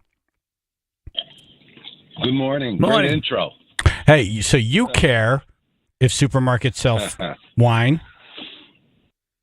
Yeah. Well, so do about many other people who prefer to, buy wine where they buy their food in many other states. So, yeah. You know what? Look, in terms of buying wine in grocery stores, you can do it in 42 other states. And when we look at data and we look at what that does to other categories in the store, we know that that's something that helps drive revenue in other categories as well as just particularly wine. So, for example, if you have wine in a grocery store, you sell more cheese, you sell more bread, you sell more flowers and things of that nature. So it has an all boats float effect. Oh, one-stop shop for date night. Right. Yep. Yep. And where are we with the... Another thing that's interesting about wine in grocery stores, we've done some polling, and when we talk to people about the issue, people who don't have a dog in the fight, similar to the comment that was made, well, I could have a selection and go to my package store and get a better selection. That's true. We just want the ability to compete for the people who are shopping in our stores. And where is this now? This is going to be brought up again in this session? I don't think it will. I think, we're angling towards more of a modernization study on the alcohol laws in the state of Connecticut. So, for example, you can't buy a beer when you go to a big box in the state of Connecticut. Grocery stores aren't allowed to sell some of the spiked seltzers because of the content in there, but consumers don't know the difference. So what we'd like to do is really take a look at all of the liquor laws in the state of Connecticut and try to get all of the entities together and talk about how do we make things more convenient for consumers. Okay. So we don't really need So, to for talk to you example- now. This isn't going to be something that the legislative session's battling. Up and coming. Wine in the supermarket. Well, I don't know that it's going to be a battle this session in terms of the way you've seen it in the past, where there's a public hearing and grocery stores want wine and package stores don't want the grocery stores to sell wine. I think it's more nuanced. For example, we have 12,000 consumers on CTY Now who are advocates of wine in grocery stores, and we know those folks want it. So this is something where it's not going to change overnight, and other things need to happen around us. For example, New York is pushing very hard right now. There's a bill in the state of New York for wine in grocery stores. So I don't know that that's the right approach in 2025 in terms of our campaign. But the campaign continues. We've been at this for about 5 years, and we'll continue to do it. But we're learning as we go. All right. Well, Wayne, thanks for coming on. Keep us posted. Please. Thanks, guys. Have a great day. All right. And appreciate you having me on. Absolutely. Wayne Pesh, President, Connecticut Food Association. in my mind, I saw a fight. I wanted to fight. I'm like, I don't care about this one way or another, but I feel like people are going to be energized. Oh, wow. And like, there's going to be a brawl on the air. Pitchforks in the air. Windows And busted. it's like, nothing.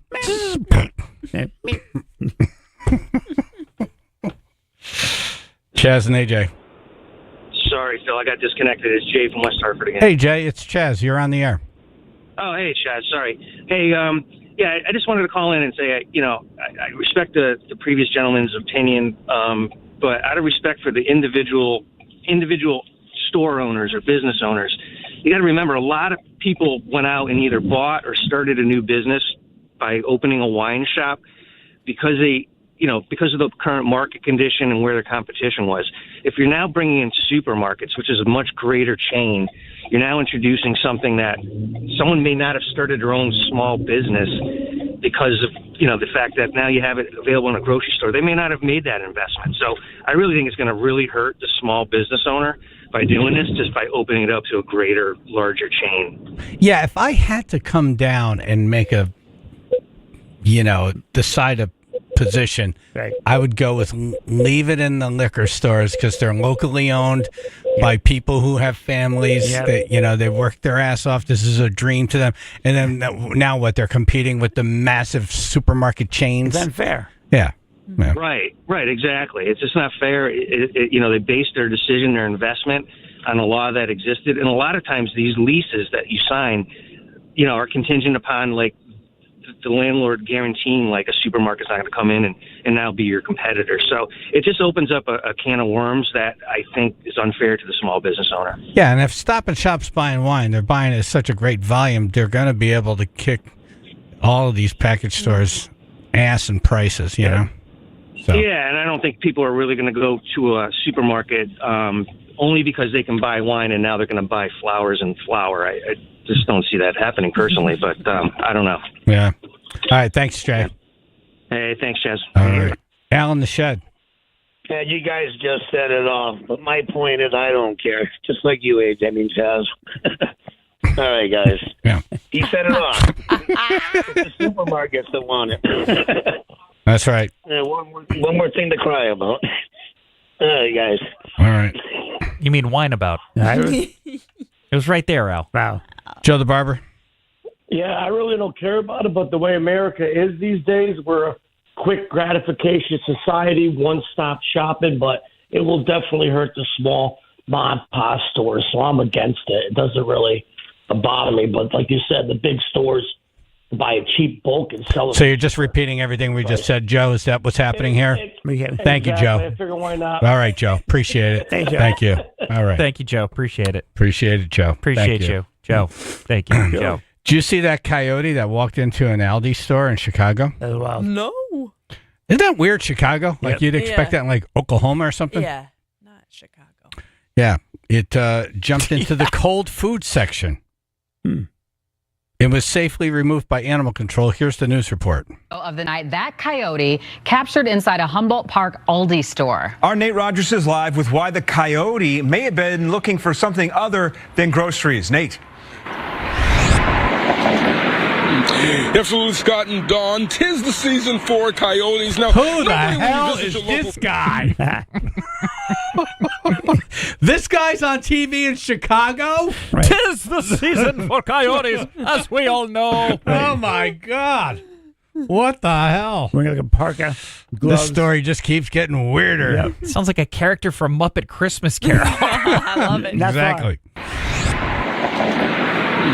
Absolutely, Scott and Dawn. 'Tis the season for coyotes. Now, normally when you visit your local grocery store, you may see a child wandering around or even a service animal here and there, but not a coyote. I see a coyote, really, like for real, like, yeah.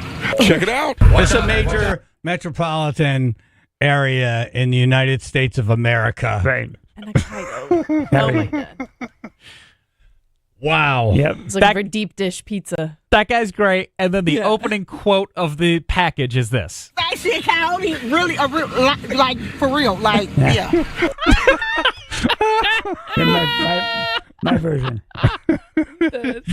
Yeah, it's just a string of sounds. Yak, nyuk, nyak, nyak. Coyote, like, yeah. Coyote. Coyote. Watch out, guys. Watch out. A Chicago police officer down and dirty, trying his best to capture this coyote inside a fruit and veggie refrigerator. But as seen here, he jumps right back in. I mostly see it in the suburbs, but we see like the possums and all that stuff coming out. The video going viral. This is an argument for our education system. Yes, this is. This is Chicago. Yeah. This is a city. I'm enjoying this. This isn't a schoolhouse in the middle of the country in the woods, like a little 20 by 20 with 3 kids in it. Yep. Everybody that was in this story so far, I feel like they're going to tell the story for the rest of their lives. This is the most exciting thing that's ever happened at the grocery store. But also, I would just love to know what the taxpayers spent on this person's education. Right. The video going viral on social media, Lavanya Brown inside the parking lot as police responded. What did you think? Like, what would have happened if you were inside Aldi at the time? I would have ran. Immediately out, I would have did that. It happened inside this Aldi store at Chicago Avenue in Kedzie early this afternoon. Witnesses say the pup entered the grocery store from the front door. Metro train tracks are located nearby. So it had to come from the train tracks because we get all kind of stuff come around through here. The pup was eventually captured by animal control. Officials say January through March. AJ, we could go there and be geniuses. We could be. We could play Stump the Chumps there and win all the time. Always. Wow, we found our next radio market. Yay. We're going right outside of Chicago where the people are dumb. Nice. Dumber than us. That's a slogan. You guys dumber than us. Oh, my God. Wow, I thought the story was going to be a coyote in a supermarket. The story is we found if it's like, when explorers go through the jungle and they find this, tribe that hasn't found technology or anything. Lost tribe, yeah. It's like, what is happening here? The Melatoninans. It's a festival of crazy people. I love it. I guess I'm excited. I love it. I'm enjoying every bit of this. I love all these people, but man. I'm picturing every one of them as a cartoon character. It's really hard not to. Yeah, I did. I got such an image of a Muppet for the news reporter, and now it's this picture of interviewing other Muppets. It's one after another. Is coyote mating season, leading to increased activity and sightings. Normally, coyotes are not a threat to humans, but authorities say it's best to avoid interaction. But I did want to see it. Why'd you want to see the coyote? No, I just want because I was kind of shocked, really. But I did want to. That's the town school teacher. Right.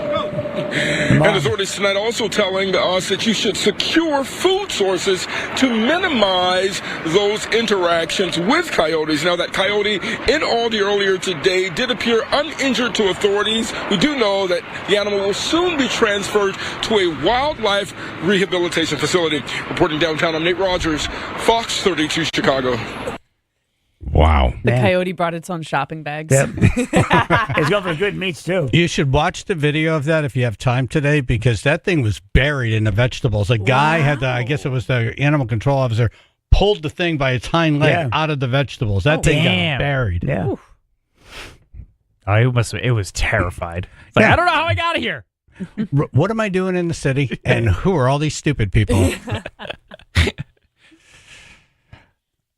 What do toads, peppies, and General Washington have in common? Booze. New Haven historian Michael Moran in studio next. Chaz and AJ.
Michael came in and said coyotes are everywhere.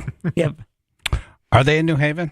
Do they walk down the streets of New Haven? I've never seen them, although I do know the Block Watch that I'm part of. I've heard stuff on that, on the sort of group text on that. Coyotes in New Haven. Yeah. And then in Fairhaven along Quinnipiac River too, where we hang out, I've heard in the marsh there some squealing and howling that I think's coyotes. So it's possible. Oh.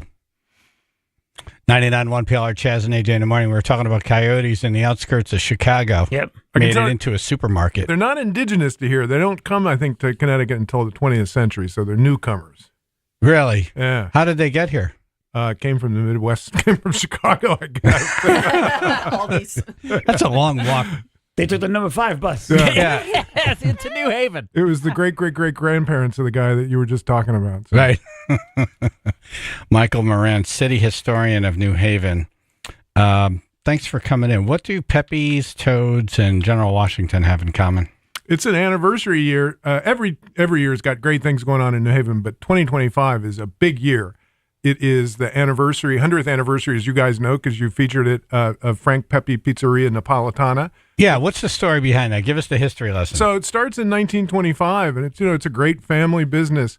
There's some other pizza and bakers that starts as a bakery, and they all end up on Worcester Street. Most of them, but I mean, there's actually all kinds of great pizzerias all around New Haven. And got to shout out Colin Kaplan, the historian of pizza. If you want to know about pizza, check out the movie that he and Gorman Bechard made. Check out the book that he wrote. Yeah. And really, New Haven is on the map for a number of reasons, but Pepe's is certainly part of it and the longest standing pizzeria. So it's a great year for Pepe's. It's the 50th anniversary of Toads. It's the 50th anniversary. That's funny today that we got in the mail a letter from Brian. Yeah. From Toads saying, hey, thanks for the partnership. And here's a couple of T-shirts. And I don't know how big he thinks we are now. Right. But he sent really big T-shirts. Oh, I'll take one and cut it up. And, I mean, like 100 radio years, guy size. 100 years in business as a restaurant, you got to give credit to the family. 50 years to Brian and his team. It's Not an easy. incredible thing. Yeah. It's the 50th anniversary of Claire's Cornucopia. Claire Criscolo and her husband Frank took over a caramel corn franchise at the corner of Chapel and College Street in 1975. They've been going for 50 years. It's the 50th anniversary of Atticus Bookstore opening. 50th Not easy now. 50th anniversary of Campus Customs. So it's a big year. And it's the 250th anniversary, going back to one of the things you mentioned of George Washington coming through town.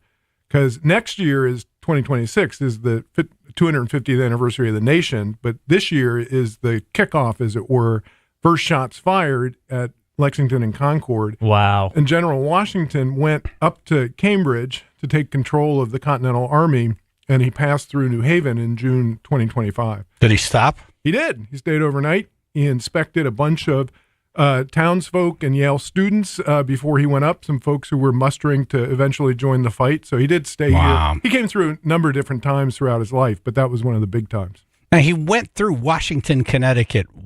What happened there? Do you know? I know don't. that's not I your. don't. Yeah. They me. It's not your deal. I'm a New Haven nationalist, sir. So Okay. Yeah, because there's a restaurant in Washington called GW Tavern, and Washington's called Washington because he stayed the night there. I just don't know the history of that. He wrote his name in snow. Left the baby there. He did. Hard. So what else this year for New Haven? I'm wearing a sweatshirt of Albertus Magnus. It's their centennial, so it's Pepe's Pizza and Albertus Magnus. It's the first. It's the 100th anniversary of students entering the Yale School of Drama, which has kicked off all kinds of great things in our city and throughout the country and throughout the world.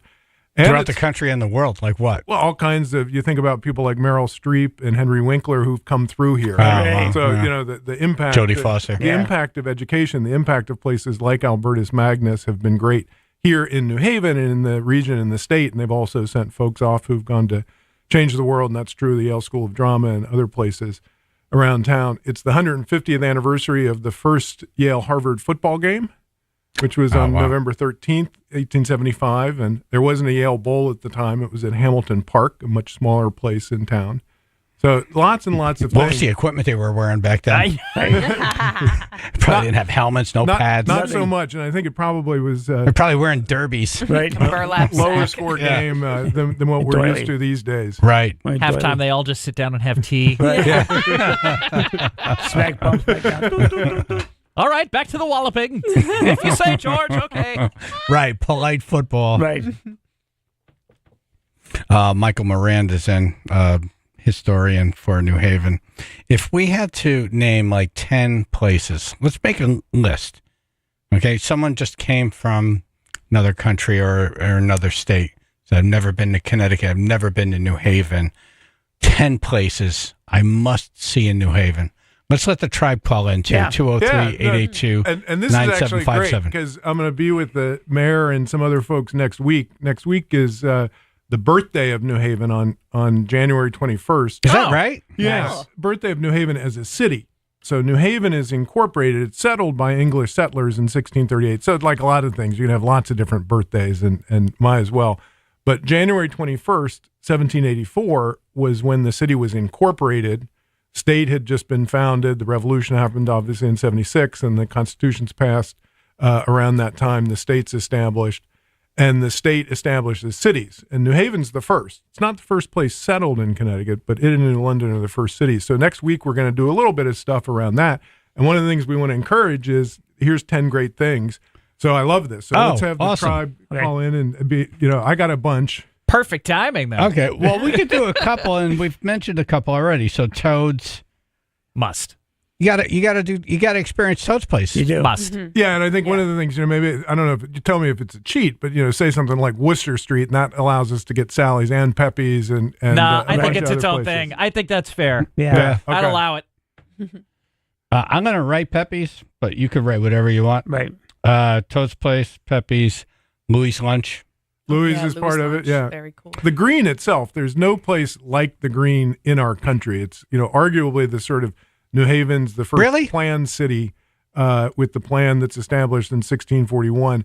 And there's no place that stayed like the Green over the course of nearly 4 centuries. You think about most commons or town centers around Connecticut, around other places, they've changed a fair amount in terms of their scale. But that center green has stayed. It's changed in terms of what's happened there. There's been all kinds of things. If you would have gone there 200 years ago, you might have seen an agricultural fair with 900 oxen. So things have changed in terms of the uses, but it as a place, if you had dropped in here 300 years ago, you would have seen that square. If you dropped 200 years ago, and let's hope if you come 200 years from now. So it's a pretty nifty space. Oh, that is pretty cool. It's a National Historic Landmark. It's and so obviously, pretty in the spring with all the blossoms too, the cherry blossoms. Derek. Hey, good morning, guys. Hi. Wow, and hey, D-Rock in the house. How about Lou's Lunch? Yeah, we mentioned that Louis' Lunch. You can't forget that. No ketchup, you're going to get kicked out. It's not that much anymore, but still, don't do it. Yeah. They will think less of you, though, for sure. Yeah. You'll get the face. And, Louis is amazing. I always like to also uphold Contoys. The Contoys family have been in business for three generations for 90 plus years, I think now in the Goatville section of East Rock. And it also is a very distinctive place. So we can, New Haven's a capital of places of hamburgers that aren't chains. Fair. Yeah. But Louis' Lunch is an interesting story, and they claim to be the birthplace of the hamburger there. See, have you heard that story? I got to be careful about that. It was entered into Congress, so we can go on the congressional record that Louis is a founding place. There are places called that, and you see the word hamburger earlier than Louis in some stuff. So as a historian, you got to be somewhat careful. I always like to say when it comes to that, who knows? Sometimes you can't say for sure what's the first, but when you're the best, it may not matter so much. That's right. That's right. But that building was somewhere else. Yeah. They actually moved that brick building. Big part of New Haven's history in the 20th century is urban renewal, which was urban removal in many ways, urban redevelopment, an attempt to make New Haven a model city. A lot of good intentions, but there was incredible destruction that happened with that all around. And we see that a lot of good effort to remake New Haven now and recover from that. But there are a number of buildings that aren't where they once were. And Louis' Lunch is the most sort of iconic of it. And in fact, when it moved, it was rebuilt, both the existing stuff, and then the Lassen family invited people to send in bricks from all over the place. So it's an interesting place that's its original structure moved to a new place and then added on to in a really creative way with lots of input and from different fans from near and far. What year was that it moved? I'd have to look that up. That's easily knowable off the top of my head. I don't But it's know. a couple I mean, it's like 50 something years ago. Yeah, yeah. Because this radio station was a part of the process of helping them get that done. Isn't that cool? Very cool. All right, folks are calling in like the top 10 things you must do if you go to New Haven. 203-882-9757.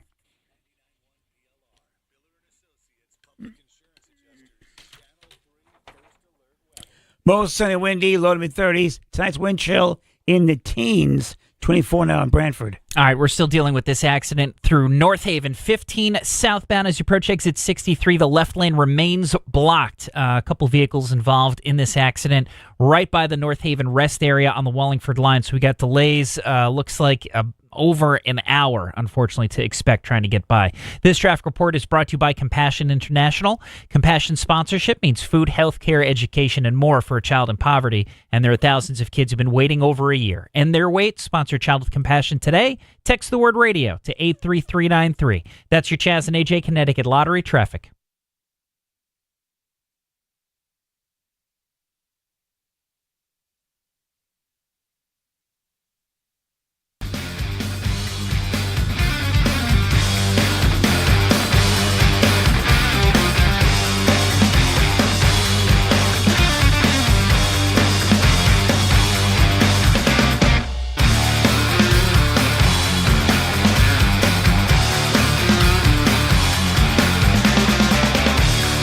Griffin Health. Yay. Griffin Bariatrics. New year, new you. Griffin Hospital Bariatrics.com is the website. They are having a free seminar tonight at 5:30. Free. And then another one Tuesday, January 28th at noon. They just want to help. Of course. That's they're in the business of making you better. That's what they do.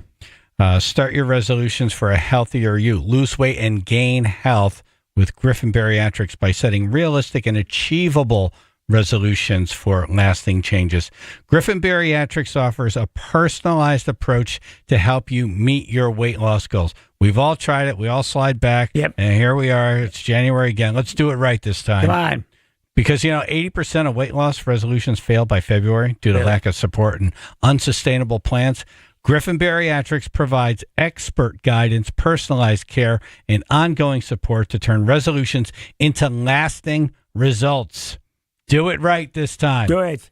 Griffin Hospital Bariatrics.com or 203-889-9906.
All right, we're talking about 10 places everyone should absolutely go to in New Haven.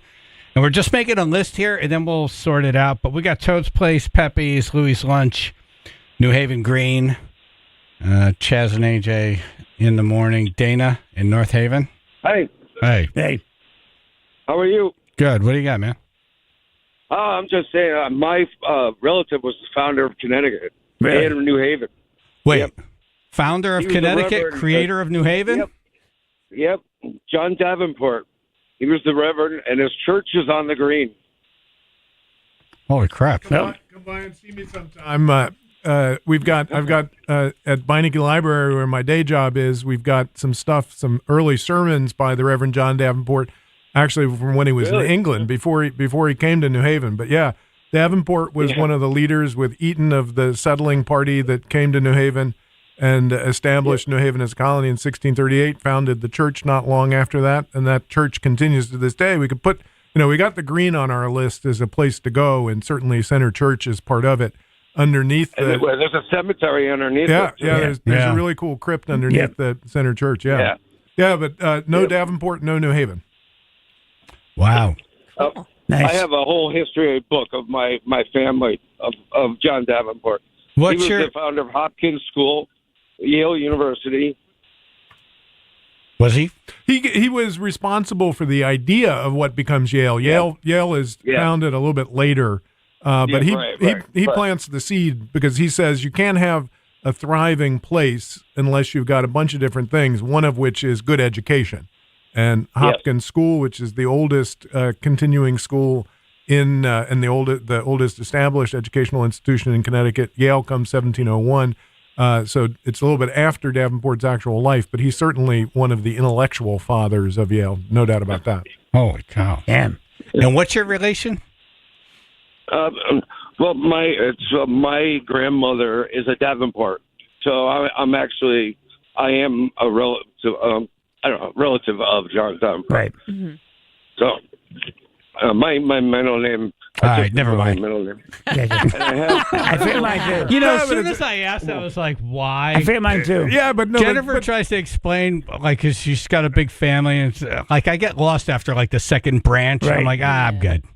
No, Which Marie are we talking about now? Yeah, Just you're related. To riff on that, families and genealogies are interesting and important. As the nation's 250th come up, more people are going to be doing it.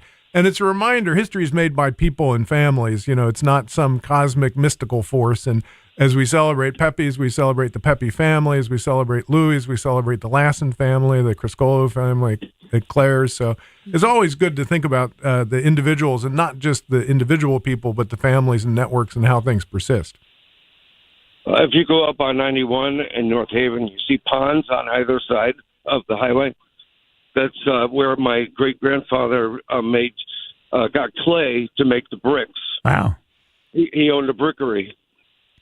On the Quinnipiac River in Fairhaven Heights, there's a rock that says J.D. for John Davenport for his farm. Really? So he had a house in town, in the center of town, because he was like the big man. But then he claimed some lands over by and you're going around exit 8 on 91 in that part of New Haven and Fairhaven, about 700 acres. I think it hadn't been the family's property for a while, but maybe you can go and try and see if you can claim it back. There used to be 700 acres in New Haven, I think, with your name on it. That's something totally different. Wow. That's a while ago. Well, yeah. Statute of limitations. I'd like is passed. to get together and find out more. So I'm interested in it. I like the history of my family. We'll meet downtown and get a burger at Louis, and then go to Center Church. Grab a JD. Thank you, Dana. I will. Pretty cool Thank family you. you come from. Nice work. Thank you very much. You too. Jeff in East Haven. Great show, guys. Thank you. Good morning, Michael. Morning. I was wondering if you had any information on the Judges Cave, where Judges Whaley, Dixwell, and Goff hid from the British regulars. I believe they were going to be charged with treason against the English government. And I believe the cave was in East Rock Park. Do you have any information on that? Yeah, it's close. It's a great story. It's on the top of West Rock Park, and it's marked up there. So if you go up to the top of West Rock, you drive or bike or walk up to the top, you'll see some signage.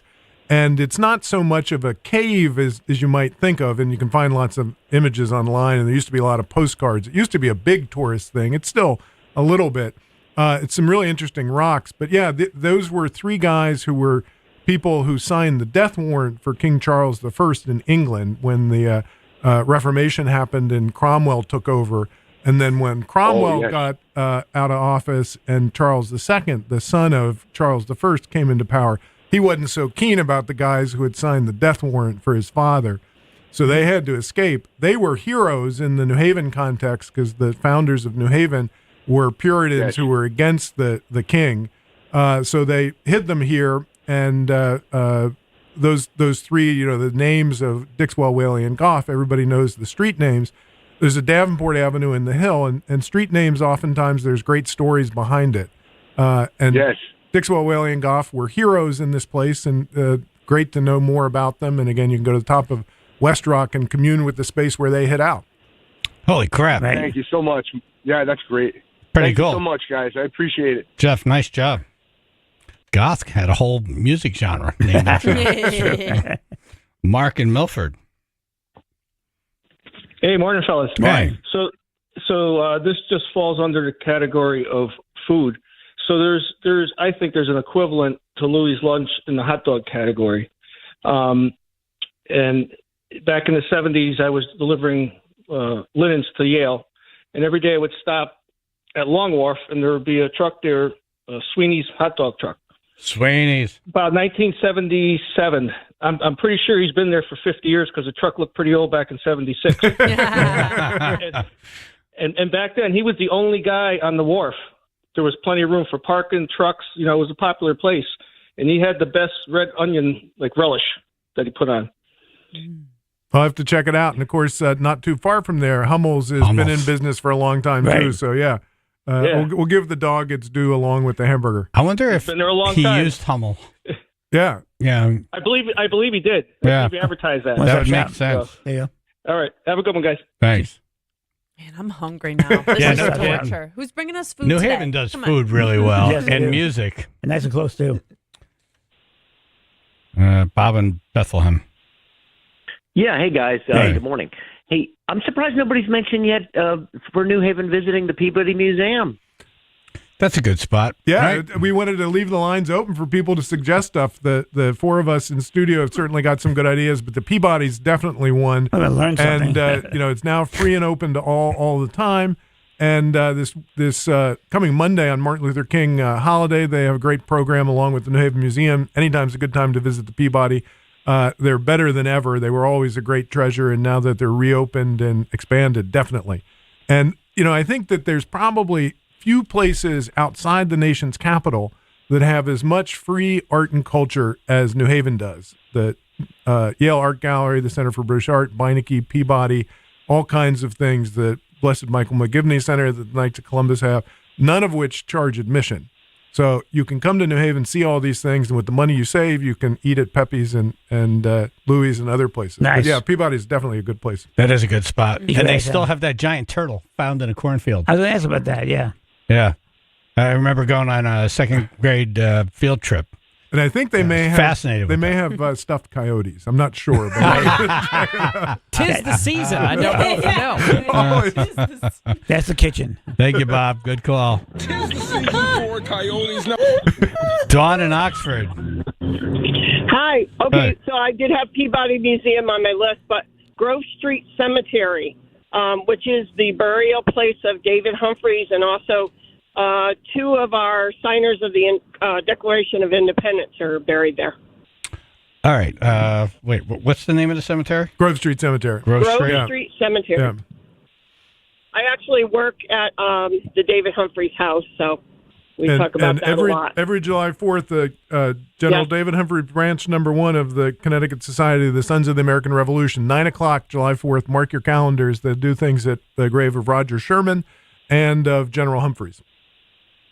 Right. And if the you 6th ever... Connecticut Regiment always goes there and does the reading of the Declaration of Independence and shoots off volleys and does We've probably seen each other there. It's a great thing. It's a great and Grove Street Cemetery, free and open 365 days a year. So it's always a great historic place to go to. I was actually there one year and met people who had flown in from Hawaii just to see that that celebration. So pretty cool. Oh, great call. Seriously. Thank you, Dawn. That was a lot of You're info. welcome. That was great info, too. Yes. All right, we got time for a few more calls. I don't know if we have 10 places yet. We're looking for 10 places that are must-goes in New Haven. Toad's Place, Louis Lunch, Pepe's, New Haven Green, Peabody Museum. What do you think? 203-882-9757.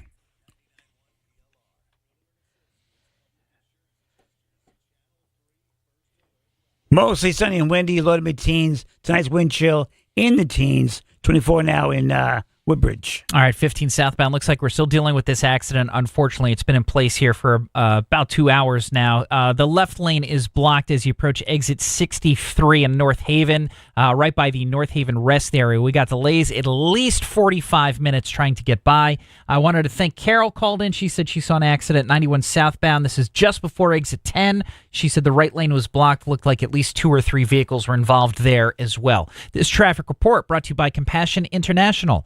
Every day a child in poverty waits for a sponsor is another day of hopelessness. There are thousands of kids waiting over a year.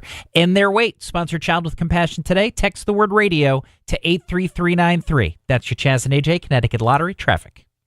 It's become actually really, and it's not normal to have pain all the time. If chronic joint pain in your nips, your heels, In your nips. in your nips, wherever you have them. I hope you don't have chronic in joint your pain hips, in your no nips. no matter where you have it, you just cannot live with this. Yeah. What you need to do is get moving again in 2025 with help from QC Kinetics, the nation's leader in regenerative medicine. Joint preservation can be done. You revitalize your joints with advanced ortho biologic treatments at QC Kinetics. No drugs, no surgery, no steroids. It's the future of medicine using an array of natural solutions like PRP, which attacks the pain from arthritis. Now, there's thousands of people who have done this. You can as well. I've done it. It's amazing how they take something from inside your body, re-inject it, and cure you and make you feel so much better again. It's really an amazing thing. What you got to do is get an appointment with these people, and it's so easy to do. Call QCNX for a free consultation, 860-440-PAIN, 860-440-PAIN, Avon, Haven, Glastonbury, 860-440-PAIN.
Michael Moranda's in studio, city historian of New Haven, and we're making a list of the top 10 must-goes and sees in New Haven. Yep. 203-882-9757, like Toad's Place and Pepe's and Louie's, New Haven Green, Peabody Museum, Grove Street Cemetery, to name a few. I got to put Beinecke Library on the list because it is pretty cool. And you guys got to come down sometime. Maybe we'll broadcast live. Library. And it is an incredible building, 121 Wall Street.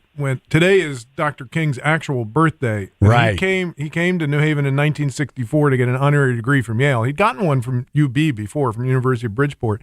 But a guy who's still alive who picked him up at Tweed from the airport, a Yale student at the time, he came to campus and he had a little bit of time and he said, I want to see the new library. In 1964, which was Beinecke. So Martin Luther King, when he came to New Haven and he had a little bit of free time, the place he wanted to go was Beinecke Library. So I'll put that on the list. That is cool. Yeah. Very cool. And what was that, 1964? 1964. Yeah. Yeah. In January of 64? No, it was in June 64. But got to give credit, University of Bridgeport gave him an honorary degree in 1961. They were a leader in recognizing King. Tom and Aunt Sonia. Yeah, Eli Whitney Museum. I'm going to definitely go with that. It's a great place. It's technically in Hamden, but we'll call that New Haven in the old school kind of New Haven.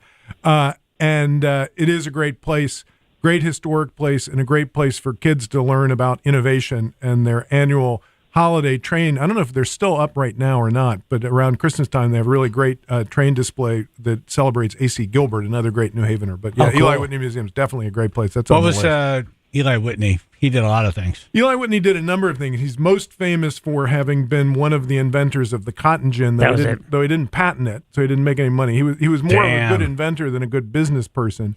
But he really perfected the use of interchangeable parts in manufacturing, which sounds a little complicated, but that makes him one of the sort of founders of the American Industrial Revolution.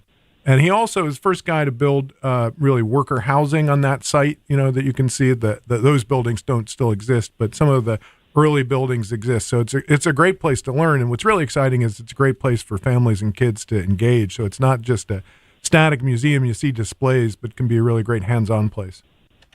CJ in Newtown. Good morning. Oh. Morning. Marjolaine Pastry Shop on State Street.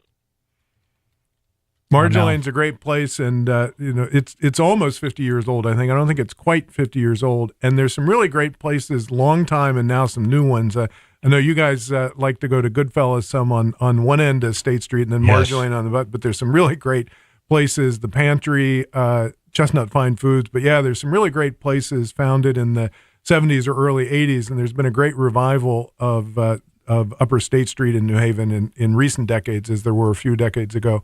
And so, yeah, Marjolaine's a great place, and a bunch of other places to enjoy. Modern Pizza, obviously, is another great standby on that place. Their website says that they got it start over 50 years ago. Oh, it doesn't say the exact year. It just says over 50. Terrific. Thank you, CJ. You're welcome. How long has Cafe 9 been open? Oh, yeah. Cafe 9, I've been in New Haven for 41, 42 years, and I think I was there around the time it was there was no doubt something there before. And Mike Reichbart, you guys probably know, who had Blue Bart's, I think, was a place that was there. Others may know and be able to. So I think there's been stuff there. Cafe 9 as Cafe 9, I think, is 30, 40-something years old. It's long-standing. I know it was there in the 90s, early 90s, when I was doing the night show. I went there once after one of my shows for a birthday celebration.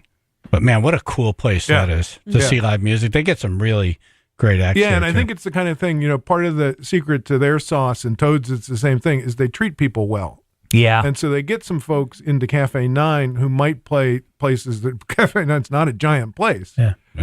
And likewise, Toad's get some people into Toad's that would generally play bigger places. And I think that, again, you got to give credit to the people who make these places, the families and the staff, the folks whose names we sort of know that are on the bill, but also the people behind the scenes who make it happen. But yeah, Cafe 9's a great place. Have you been to any of the legendary Toad shows? I don't think I've been to any of the quote-unquote legendary ones, the ones that make it into the book that Randy Beach and Brian and those guys put together. I've been to plenty of shows at Toad, some of which I remember. That sounds good. Good work. Always good time. Good night. All right, so what do we got for our top 10? Toad's Place, definitely, right? Pepe's in Worcester Street, right? Okay. Louis Lunch, New Haven Green. Hummel's. Should be. Let's call sort of the greater food court paradise and Hummel's and those kind of things. Yeah. Peabody Museum. I'm going to be, I'm not a math major, so I'm going to go over 10. So we'll call it a New Haven 10, but maybe it'll have 12 or 13 or 14 or 15. But East Rock and West Rock, we're a city with 2 rocks, 3 rivers, and one green. So the 2 rocks, I think, got to be part of it. Yeah. That whole Long Wharf scene's gotten really big, though. Oh, yeah. With food trucks. Yeah. I hate that. But it's huge. I though. do. But I like people we come. have go to Rhode Island and see what they do to Shoreline. Go to Boston, see what they do to Shoreline. Right. Then you come to New Haven and you see all these stupid food trucks. But wait, there's some plans for redoing that area, and the food trucks will continue because a lot of folks love the food trucks. I think the Latin is a couple. The gustibus non disputatum est. I think can't dispute taste. Some people like it, some people don't. But there's some good plans afoot to make that an even more attractive like place. A park or something. Yeah. It needs it.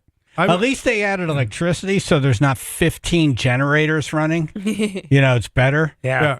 But we put oil tanks and food trucks. This is what we do to a beautiful shoreline. Well, but that wasn't land. That land only exists because of the highway. So redevelopment had some major issues, but it did give us more land. That was sort of like swampy land and railroad land. So Jersey kind of marshiness. Yeah. When you guys were doing your toy drive, that building, was built because land was claimed. So it's getting better. It's getting better. Yeah. It's getting better. New Haven's an old place. Sometimes we move slowly. Well, ebb and flow. That's slogan. It's getting better. Michael, thank you, brother. Appreciate Always it, man. Always good to be with you guys. Thank you.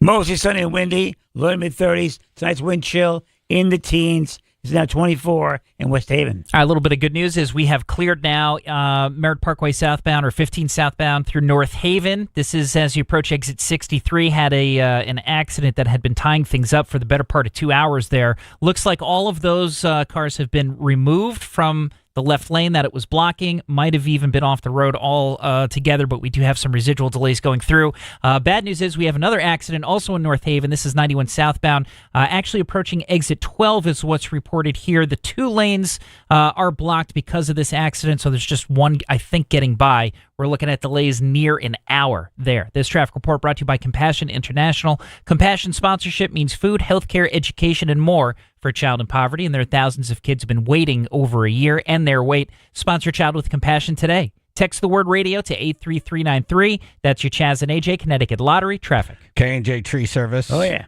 We're right here in January. Not a lot of people thinking about having trees removed from their yard. But K&J Tree Service has crews that have families, and they want to keep those crews working. So why not take advantage of K&J Tree Service aggressive discounts? They want to keep their people working. So whether you need tree trimming, removal, or stump grinding, you're not going to get a better price than right now. Their certified arborists are ready to handle winter's toughest challenges with unmatched safety and efficiency. Don't wait for it to thaw. Protect your property and wallet right now with K&J Tree Service. Call today for a free estimate and unbeatable savings. And Kyle takes good care of his people, takes good care of us, shows up big for the toy drive. Yep. Love that man. KJTreeService.com for immediate tree removal, prevention planning, aggressive discounts. Get the K&J team to your house. KJTreeService.com. That's KJTreeService.com.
And more than 6 million people in Los Angeles County remain under a critical fire threat as high winds continue throughout today.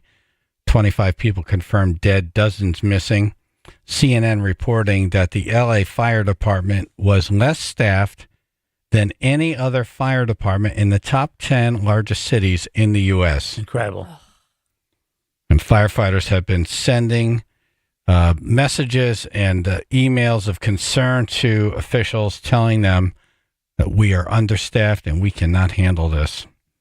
National Weather Service was warning the city days in advance that this was coming, and they set up no strategic equipment anywhere. 100 fire trucks were in the garage getting repaired. It's a pretty bad situation. Yeah. And I just feel horrible for these people who have lost everything, and it could have been avoided. Some of it. You know, you can't. Yeah. You're not can't going. guarantee. You can't avoid fires in California. Yeah. But man, it could have been less. Yeah. Not as bad. Yeah. Nowhere nearly as bad. 10,000 buildings gone. We were supposed to have Brandy Carlos on right now. She goes by the handle Fire Photo Girl. Yeah. She races into these fires and gets incredible footage. And this is a clip of her. She's driving through what looks like hell. Okay. There's flames on both sides of the street. Everything is on fire. And where there's not flames, there's thick black smoke. Like you can't see anything. Very accurate, yeah. She's driving on. There's cars on the sides of the road on fire. Yeah. And she's driving into this, and then she sees someone running out in the road. Something moving. Something moving. Hey, get in the car. Oh my God. Get in the car. It'd be funny if Tell the her to person get in the came car. over and started washing her window. Right. No, dude, you got to go, Times man. are tough. But you really need it. Isn't that awkward when you're at the light and someone comes over and you're like, no, please, and they start washing your window? Right. It's like, I haven't had that happen in a long Yeah. time. It's been a while. I remember it happened in New York. That was the last place it happened for me too. Yeah. Right outside Yankee Stadium. Yeah. Leaving the stadium. I was on my way to Yankee Stadium. Guy comes out, washing the window. Yeah. They see your Like- Connecticut plates. They're like, there we go. Shaking my head no. And then I'm like, he stands near the window. I'm like, I'm not putting this window down. Right. I start driving away and he spit on my back window. Next week, Like- you want that there. Okay, thank you. Tell her to get in the car. Get in the car in the back. 51 Golf on command. Come on. Oh my goodness. What's your location? I'd like to tie You're with crazy. you. You're out running My car around. is right across this line. I parked my car. I came home to take my passport. Does she have an accent? Yeah. It's like Mickey Mouse. British. I couldn't tell which. It sounded like she needed to get her passport, is what I thought she was saying, but I'm not certain. Yeah. Stay and you'll get your passport. Just to yeah. hell. Oh, Oh, You my can replace gosh. it. Yes. Get in a car. That's someone who's delirious. They can't. They're in shock. yeah, they can't. They're in operate active. normally. They can't believe what's happening Right. around them. Yeah. I left the iron on. It's okay. Yeah. It's horrible if she had to get on a plane in a few hours. Yeah. Like, yeah, now you're not going. Yeah. So and it's okay that you're not going. It's okay. Yeah. You'll be alive Yes. and you'll work it out. It's all the time. Wow, passport. That would be the worst thing. Right. Especially like you're leaving. I'm going home. Yeah. Damn it. Let that burn. I don't like my picture. I'll wait to get the new one. Have you ever seen someone at the airport get called out for the passport? Oh, I have. Oh no. It was me. Oh, Phil.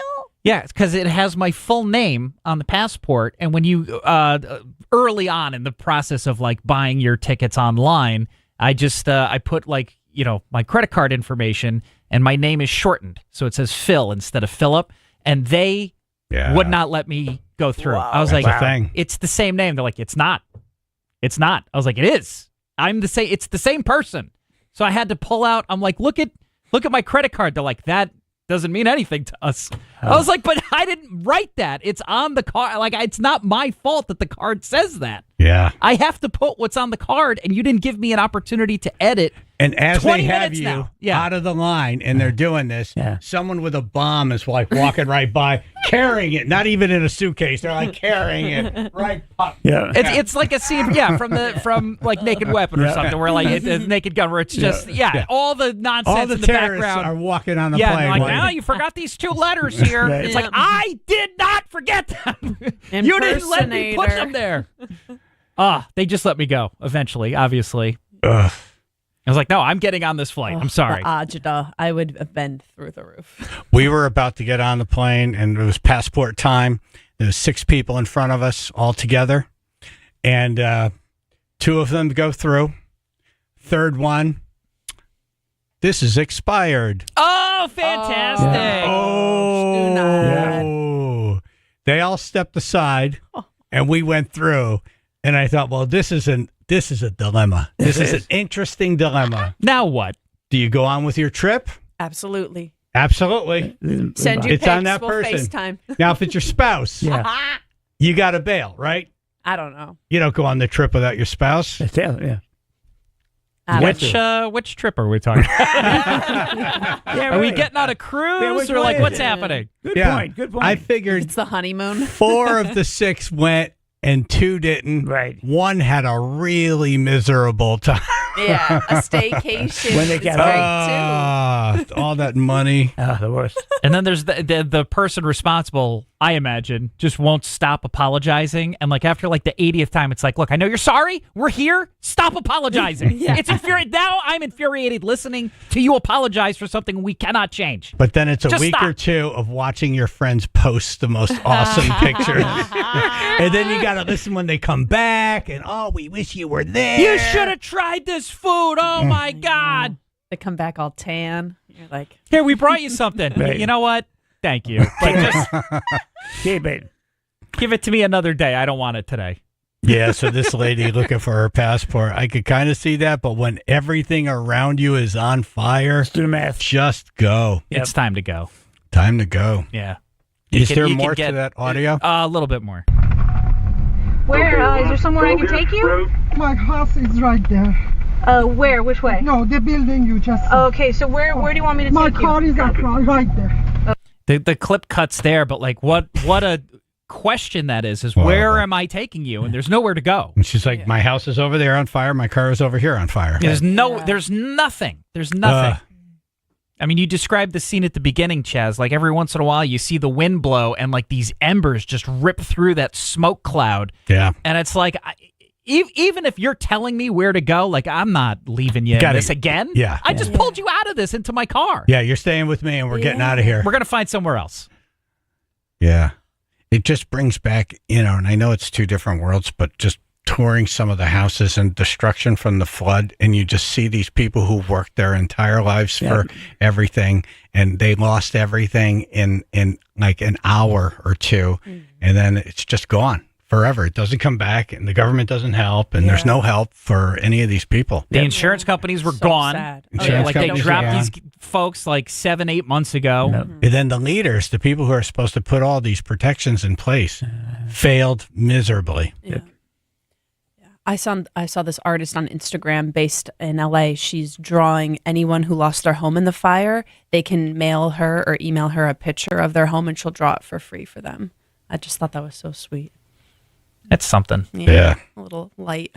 Well, I hope when everyone is safe and the fires are out, the media does its job. It exposes these people. Don't make excuses for them. Expose them for their failures.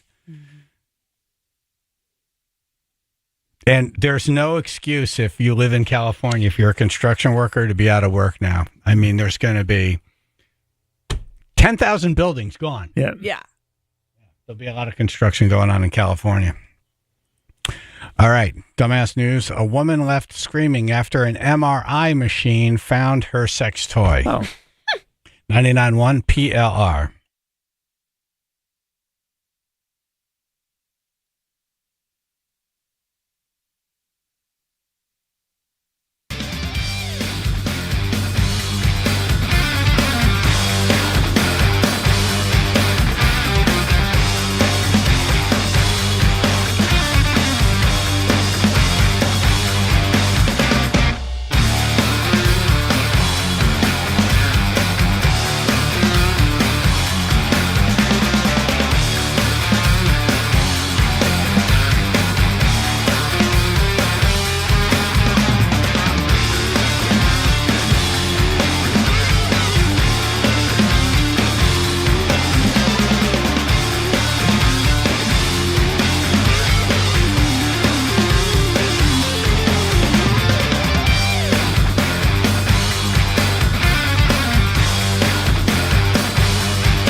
99.1 PLR, comedian Emily Sierra in studio. Hey, what's up? Hello. Hello. A woman left screaming after an MRI machine found her sex toy. Found it. Always last place you look. A woman was left in agonizing pain after she wore a sex toy while undergoing an MRI scan. Well, they say, oh, can I bring something? The unfortunate patient broke one of the main rules of having an MRI, short for magnetic resonance imaging. Oh. That's Mr. I. Resonance. Mr. I. An MRI scanner is essentially a giant magnet that uses radio waves to generate an image. The downside is that it means anything containing metal, like an underwire bra or coins in your pocket, must be removed before entering it. The coins I got. I'm always afraid like my fillings are going to get ripped out of my mouth. Exactly right. Yeah. Metal plate in your head. Ah! Oh, can you imagine that? A metal plate in your head. What do? You clunk? You get stuck? Well, yeah, concussion now, but it's good. Piercings and stuff. Yeah. Being pulled by your nipples. The unnamed patient had a sex toy inserted in her back passage. Did you forget you had it with you? Before going into the scanner, the hidden toy caused the woman to be screaming in agony as it tried to make an exit through her body. Oh. No. Well, the magnet spins, I think is how it works. So it's like bouncing all around. Oh, yeah. It did. Did she forget it in there, or she knew it would have been? She was asked, but she thought the toy was made of 100% silicone. Oh. This happened to a man a couple years back. We did this with the exact same situation. He thought it was 100% silicone. I think he sued the company that made the toy. Well, if it said 100% silicone, Yeah. and it wasn't. You know, it didn't say MRI safe on the box. No. So. Yeah, where are you getting your sex toys? Make sure your ass is clear. Oh, the headline on this one's awful. What is it? Sex toy dragged through body at great force in MRI scan. Did he live? No, it's this one that we're talking about. It's this woman. I'm looking for... He lived because I know he sued the company. That was wonderful, she said afterwards. As she puffed on her cigarette. Yeah, the giant magnet caused the metal core to be attracted to it and attempted to work a way out. Oh. An image of the toy has been circulating online, much to the horror of social media users. You should be on there. Check your pockets. Yep. Pretty clearly metal on those pictures. No sex toys. It was claimed that the magnet caused the toy to shoot up into her chest cavity at the speed of sound. Oh. Oh. Oh. My Lord. It's a fast orgasm. It has, it's claimed that the patient miraculously survived. But what man can... But they sustained major injuries. Yeah. And they're good for a while. Ugh. Awful. Who leaves the house? Do you need that back there? Like, why is that there? Yeah, why are you going to the doctors with that in there? Like, Was that what you were going to say, Ruth? Yeah. Why is she just walking around with this? Right. You forget? Yeah. Right. She clearly knew it was in there because when they asked her, she said it was silicone, didn't have any metal in it. So why? Right. Yeah. I Do you need that on all the things? You need to. You need Stay to at home and do your chores. Yeah, if we're you all- like that in there for that long. Like, We're all- what? Who puts it back there to begin with? Right. We're all stressed all the time. They got to start just showing these patients pictures. You know, like if you have something in there, this is what's going to happen. So just tell us now. And it's Right. like, oh, it's looks like it's a plug. Yeah, I was going to guess looking at butt the plug. picture. oh, a grimace? Oh, so what is that? That's McDonald's toy. It's grimace. no. I'm going to no. do my finger in my mouth. But I can't make that sound.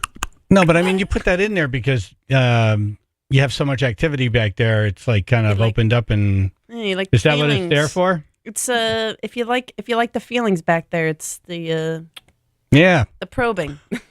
It's for the finale. we're all probing on how to say this without saying it. It's for the finale. Pop goes Yeah. the weasel. I don't know. It's like a pressure point or something. Yeah. Like when the kettle blows. Beep. Yeah. I don't know, girl. That's Steam comes out. Wow. No, that's no. Not No. worth it, clearly. What? Confetti comes out. Jennifer always does these would you to me. Okay, yeah. Okay. And, beautiful, hot girl, super young, rich, really into you. But the first time you're having relations, you see that her butthole is like really. It's like a gaping butthole. It's like gaping. Emily knew exactly where this scenario was going. Aren't most rich folks like that? She's like, would you continue to go out with her? I'm like, no. I said, good heavens, you're a gaping a-hole. I know what's coming. And Yeah. it'll be a lot of things that I don't like. Give her a chance to explain. Listen, this one time I had an MRI. Yeah. Or were you jumping up and down and you fell on your bedpost? Yeah, right? Yeah. It's always a fall. Keep your hand Slip warm. and a fall. You fell on a shampoo bottle in the shower? Keep your hand warm. So would you?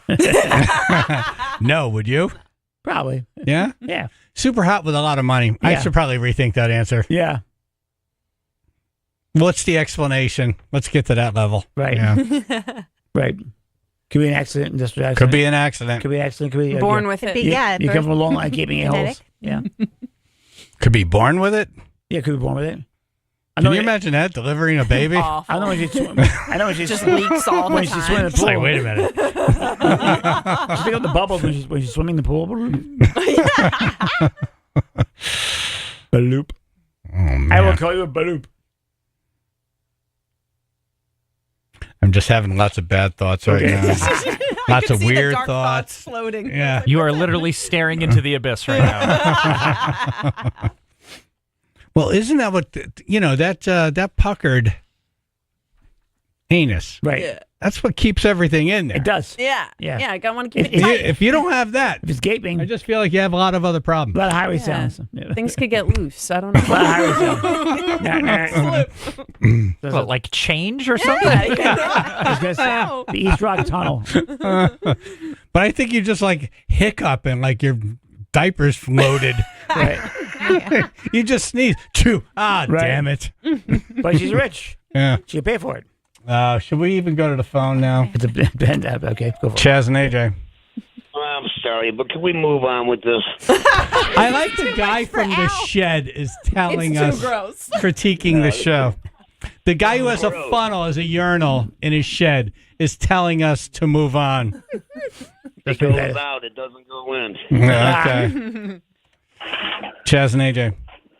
Yeah, I was calling about the places to visit in New Haven, and you definitely have to visit the probation office on State Street. It's fabulous. And also, the reason that woman was wearing that into the MRI is... Good idea. Yeah. Stump the Chumps. Stump us with general knowledge trivia. Get in the running to see In Conversation with the Sopranos at the Palace in Waterbury. A few tickets left, but not a lot. We have tickets right now. You can win them, and we'll throw in a free car wash. Nice. From Splash Car Wash. 203-882-9757.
No.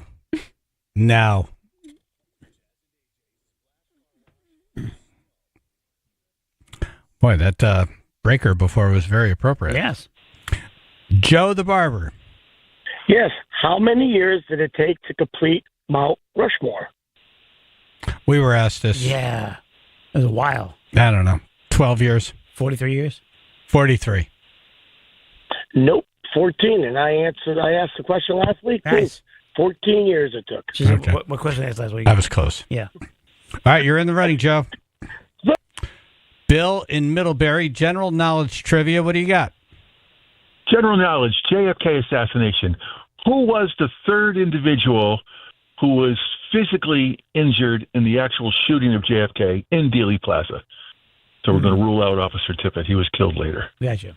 Third individual. Third, number 3. Who was number 3?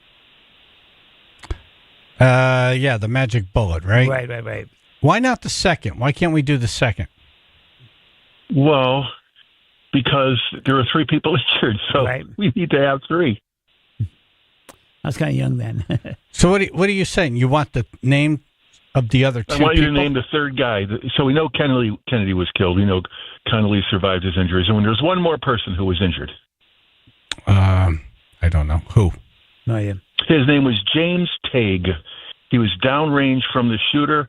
Whatever bullet missed or was deflected, hit the concrete, sprayed up, and cut him on the face. Yeah. James Tague. You believe that magic bullet theory? Absolutely not. That's all propaganda. We've been taught to believe, of course, through disinformation that JFK was already hit when he comes out from behind the sign, but that's really not true. You can see JFK, if you watch his hand in frame 223 or 224, his hand is actually dropping for a moment, and then it goes up. So JFK was hit at exactly frame 224, just like Connolly. A close study of the film, you watch JFK's hands, you can see his hands clinch long before his face even comes into view. They were struck at the same time. These are all people writing stories and making money off of disinformation. Of course.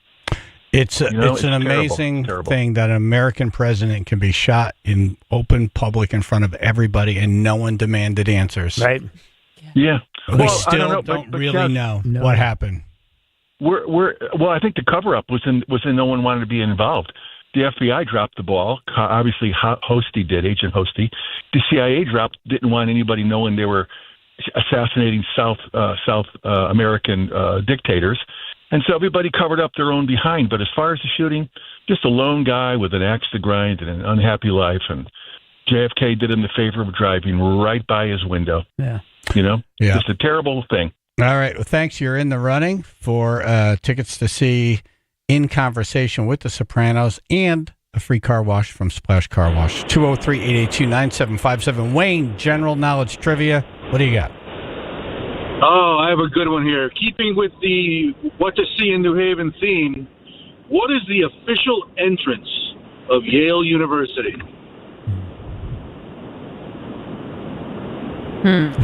I don't know. Bar? No, I'm kidding. That's where you party. That's where I go. Are you ready? Is that the Phelps Gate? Phelps Gate. Okay, I wouldn't have guessed that. Right on College Street, across from the Green. Right. And one of the things that people got to see in New Haven is Yale University. Yeah, it looks like It's Hogwarts. an amazing place. Right.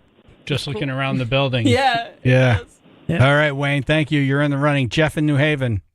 Good morning. Morning. Where can you find the classic juniper-flavored beer called Sadi? Maine? I don't know. Where can you find it? Where can you find obscure questions like this? Are you looking for a country? I don't know, some mountain man's cabin? Like, I don't know. It's a different country. Oh, a country? Portugal. Oh. Yeah. Oh, no, probably like somewhere there's a lot of snow. Yeah, I was gonna say Maybe like Norway. Oh, jinx. What's the answer? Finland. Oh, close. Okay. Thank you. Jim and Shelton. Good morning. Hi. What well-known comedic actor on TV and in the movies was once a drummer in a jazz trio along with the 2 men that started Steely Dan? Chevy Chase. Correct. Nice. Thank you, Jim. Sarah in New Britain. All right. What year did Dr. Seuss write The Cat in the Hat? 68. It's pretty early. What'd you say? 58? 68. 68? Yeah. I think it's earlier than that. No? I don't. I have no idea. All right. I honestly don't even know what his time frame is. I have no idea. I know he's from Springfield. Oh, that's interesting. Yeah. Well, what's the answer? Yeah, 68. We'll All go right. with It that. was 57. Okay. All right. Thanks, guys. Thank you. Mike in Oakville. How's it going, guys? Hello. What is the boiling point for water? 212? Yeah, I 212 agree. Fahrenheit. Yeah. When is Yep. it 10 o'clock? Is That's it 10 it. o'clock? Happy New Is Year's, the boiling guys. point 10 o'clock? Yes, it is. No. 9:35. Chaz's boiling Come point is on. 935. You said Oh, 212 my God. 212 Fahrenheit, right? 212 Fahrenheit. Yes. Thank you. Thank you. Dan in Guilford. Okay, guys, name one thing you should not stuff up your butt before an MRI. Thank you, Dan. Your business card. I'll say Dan in Guilford. Rich in Milford. Morning, gang. Hey.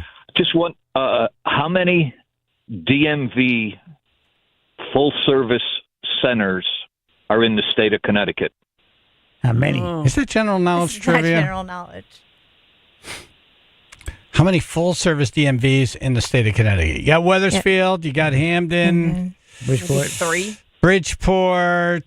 There's got to be one up in Hartford. There's got to be Hartford? Waterbury. Did I say Waterbury? You No? said Wethersfield. No. So that's probably Hartford. 5. Final answer? Yes. No, 6. There- Norwalk, Stanford. 6. There's 9. 9. I was going to Nine. guess 11. That's And the not lines enough. That's still 9. that long. That's just the full-service ones. That's Then not there's- enough. All right, we'll put Then you there's- in the running, Okay. even though your question Thank you. sucks. Yeah. Why do you know that? Boring. Are you Why- going Work for at the renewal DMV? or something now? No, I'm sitting at Old Saybrook right now. God bless. Good luck. Good luck. Questioning your life choices. Yeah. Until this moment. Brenda or Brenna in Tallinn. Hi. Hey. Name a person from Connecticut, as in born, bred, went to high school here, who is in the Rock and Roll Hall of Fame. Oh, John Mayer? Felix. I don't think he's in the Hall of Cavalier? Fame. Oh, yeah. I can't believe he was born in Long Island. Oh, was he? Yeah. Bolton? Michael Bolton? I don't think he's in the Rock Hall I of don't Fame think he's either. in the Rock Should Hall be. of Fame. Is this a singer You or want a a hint? plays He's an a instrument? singer and a songwriter. He wrote Hello, Mary Lou for Ricky Nelson, but he also has his own hits. I guess he's old. Carpenter guy? Nope. That's a good guess, though. Richard Carpenter. What about that the guy in New Haven that did the Okay. doo-wop? Was it not the Drifters? The I don't know who. Oh. I mean, I give up. What is it? Gene Pitney, also known as the Rockville Rocket. Would have never got it. Yeah, Yep. I never had that in Yeah. my head. But that's cool. All right, Brenna, nice job. Thank you. She got it. Ken in Oxford. Yeah, I've heard. Hey, what are those little plastic pieces at the end of shoelaces called? Oh, Eyelets? No, that's the hole. Things my dog Oh, chews. Phil, you're close, man. You're close. I Phil. know. I don't know the name. I know it's got a weird name. Yeah, I like. Sandwich. Sandwich. I like. I'm gonna reckon it's such a weird word. It's fun though. All right, what is it? Aglet. Aglet. Man, Aglet. he was so Aglet. close. All right, one more. Michelle in Guilford. Hi. Quick question. What is the name of Art Carney's son, and where is he buried? That's two questions. Yeah. We'll take the first one only. You can't do two-parters. Okay. Art Carney's son was Mr. Carney. Nope. No. I don't know. I bet you he had mail that said Mr. Carney. Okay. Yep. Art? Nope. Okay. Yeah. What is it? Paul. I hate you. Cool. Paul Carney, and he was buried in Old Saybrook in the same cemetery as his dad. Gotcha. Because I was there. You're like Forrest Gump. Right? Right? You were in the operating room when that the doctors couldn't figure out. It was one entry, one exit. Right. I asked one question and figured out the whole thing. Oh, don't be like that. No, I'm repeating what you said multiple times. I know, you were right. You were right. You were right. I burned all day, and I told everybody in the ER that you got the question right. Yes, and I said I'll get you tomorrow. Awesome. Well, you're in the running now. I burned. Yes. All right, Michelle. Good luck. I mean, good job. All right, Window Nation. Window Nation. Window Nation. Window Nation. Window Nation. Window Nation. It's January. It's cold. Yes, it is. Price of heating oil, price of propane, price of electricity, never going down. Ever. It's going to go the other way. It's going to go up. Yep. There's only one way to fight this off, and that's to get new windows. If your windows are shabby, redo them now. Window Nation's doing 50% off all window styles, plus pay nothing with no interest for 2 years. They custom make each window for each opening in your house. And they got a really cool website, windownation.com. You go there, you upload a picture of your house. You can plug in different style windows, see which ones you like. Nice. And then you call the Window Nation people at 866-90-NATION, 866-90-NATION. They come out, give you a free, no obligation price quote. And if you want to do it, it's done in a flash. They make the windows, they come, and it's really like a sometimes one day turnover. Oh, yeah. Where they replace those windows. Like a blur. 866-90-NATION or windownation.com. 50% off all style windows, plus pay nothing with no interest for 2 years. Tell them Chaz and AJ sent you.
you for listening. Thank you for calling.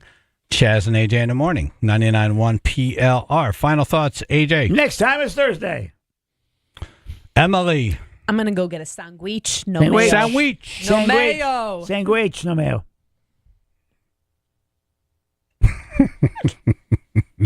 I'm sorry, but that would just be the funniest thing if it happens again. Oh. No, it won't. You'll see a mushroom. Can you spell sandwich again? SANGWEECH. Yep. All right. Sandwich. And the amount of these is the enthusiasm of the sandwich. The thickness of the sandwich. It's like adding oil and vinegar to your sandwich. You go Sandwich. with your heart. You add as much as you want. Right. Sandwich. Sandwich. Sandwich. For you, God bless. Ruth. 'Tis the season for coyotes. Phil. Remember, you don't have to live with pain in your nips. Not quite sure where that came from. We should save that soundbite. Yeah, we probably shouldn't. Chaz and AJ. Hey, AJ, I just remembered my stripper stage name. They call me Dr. Buttplug. Anyways, hi, Ruth. Nice. Chaz and AJ. Hey, I'm going for an eye exam. They don't do MRIs, do they? Chaz and AJ. I don't go, blah, blah, blah. Chaz and AJ. Oh, good for you. Good for you. Chaz and AJ. Sally's is better than Pepe's. I said it. I don't know. You know, you can make an argument for all of them. Yeah, you could. They're all good. It's what you like. Yeah. It's what you like. It's what you like. You know what's great is you can just bounce around. I know. They're all You so can close. That's right. I say we eat all of them. You can Yes. change every week if you want. Chaz and AJ. The definition of a good girl is one that keeps a toy on her or in her at all times. Yeah. Thank you for that. Chaz and AJ. Kurt Hart is the butt plug of America. You win this round. That was good. Chaz and AJ. If chronic joint pain in your nips, your Yeah, your right, heels. in your nip. Matter of fact, you should get rid of this entirely. It's never happened. Chaz and AJ. Hey, did you guys know that the last 10 days of January are the coldest days of the year?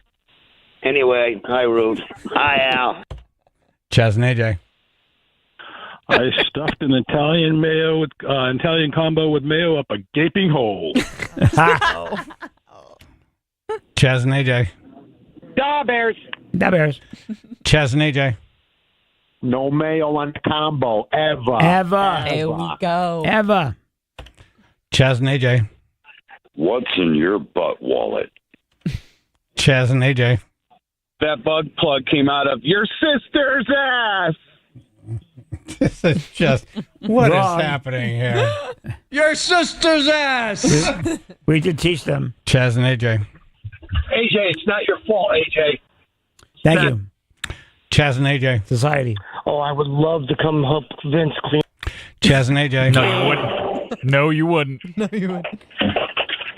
The unnamed man that had the toy inside of him was named John Limmer. Your secret is out, sir. Thanks. Chaz and AJ.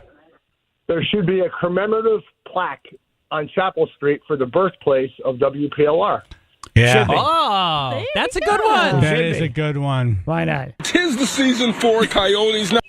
Chaz and AJ. How did you get through TSA with that butt plug in there? What does Joe TSA Biden? stand for?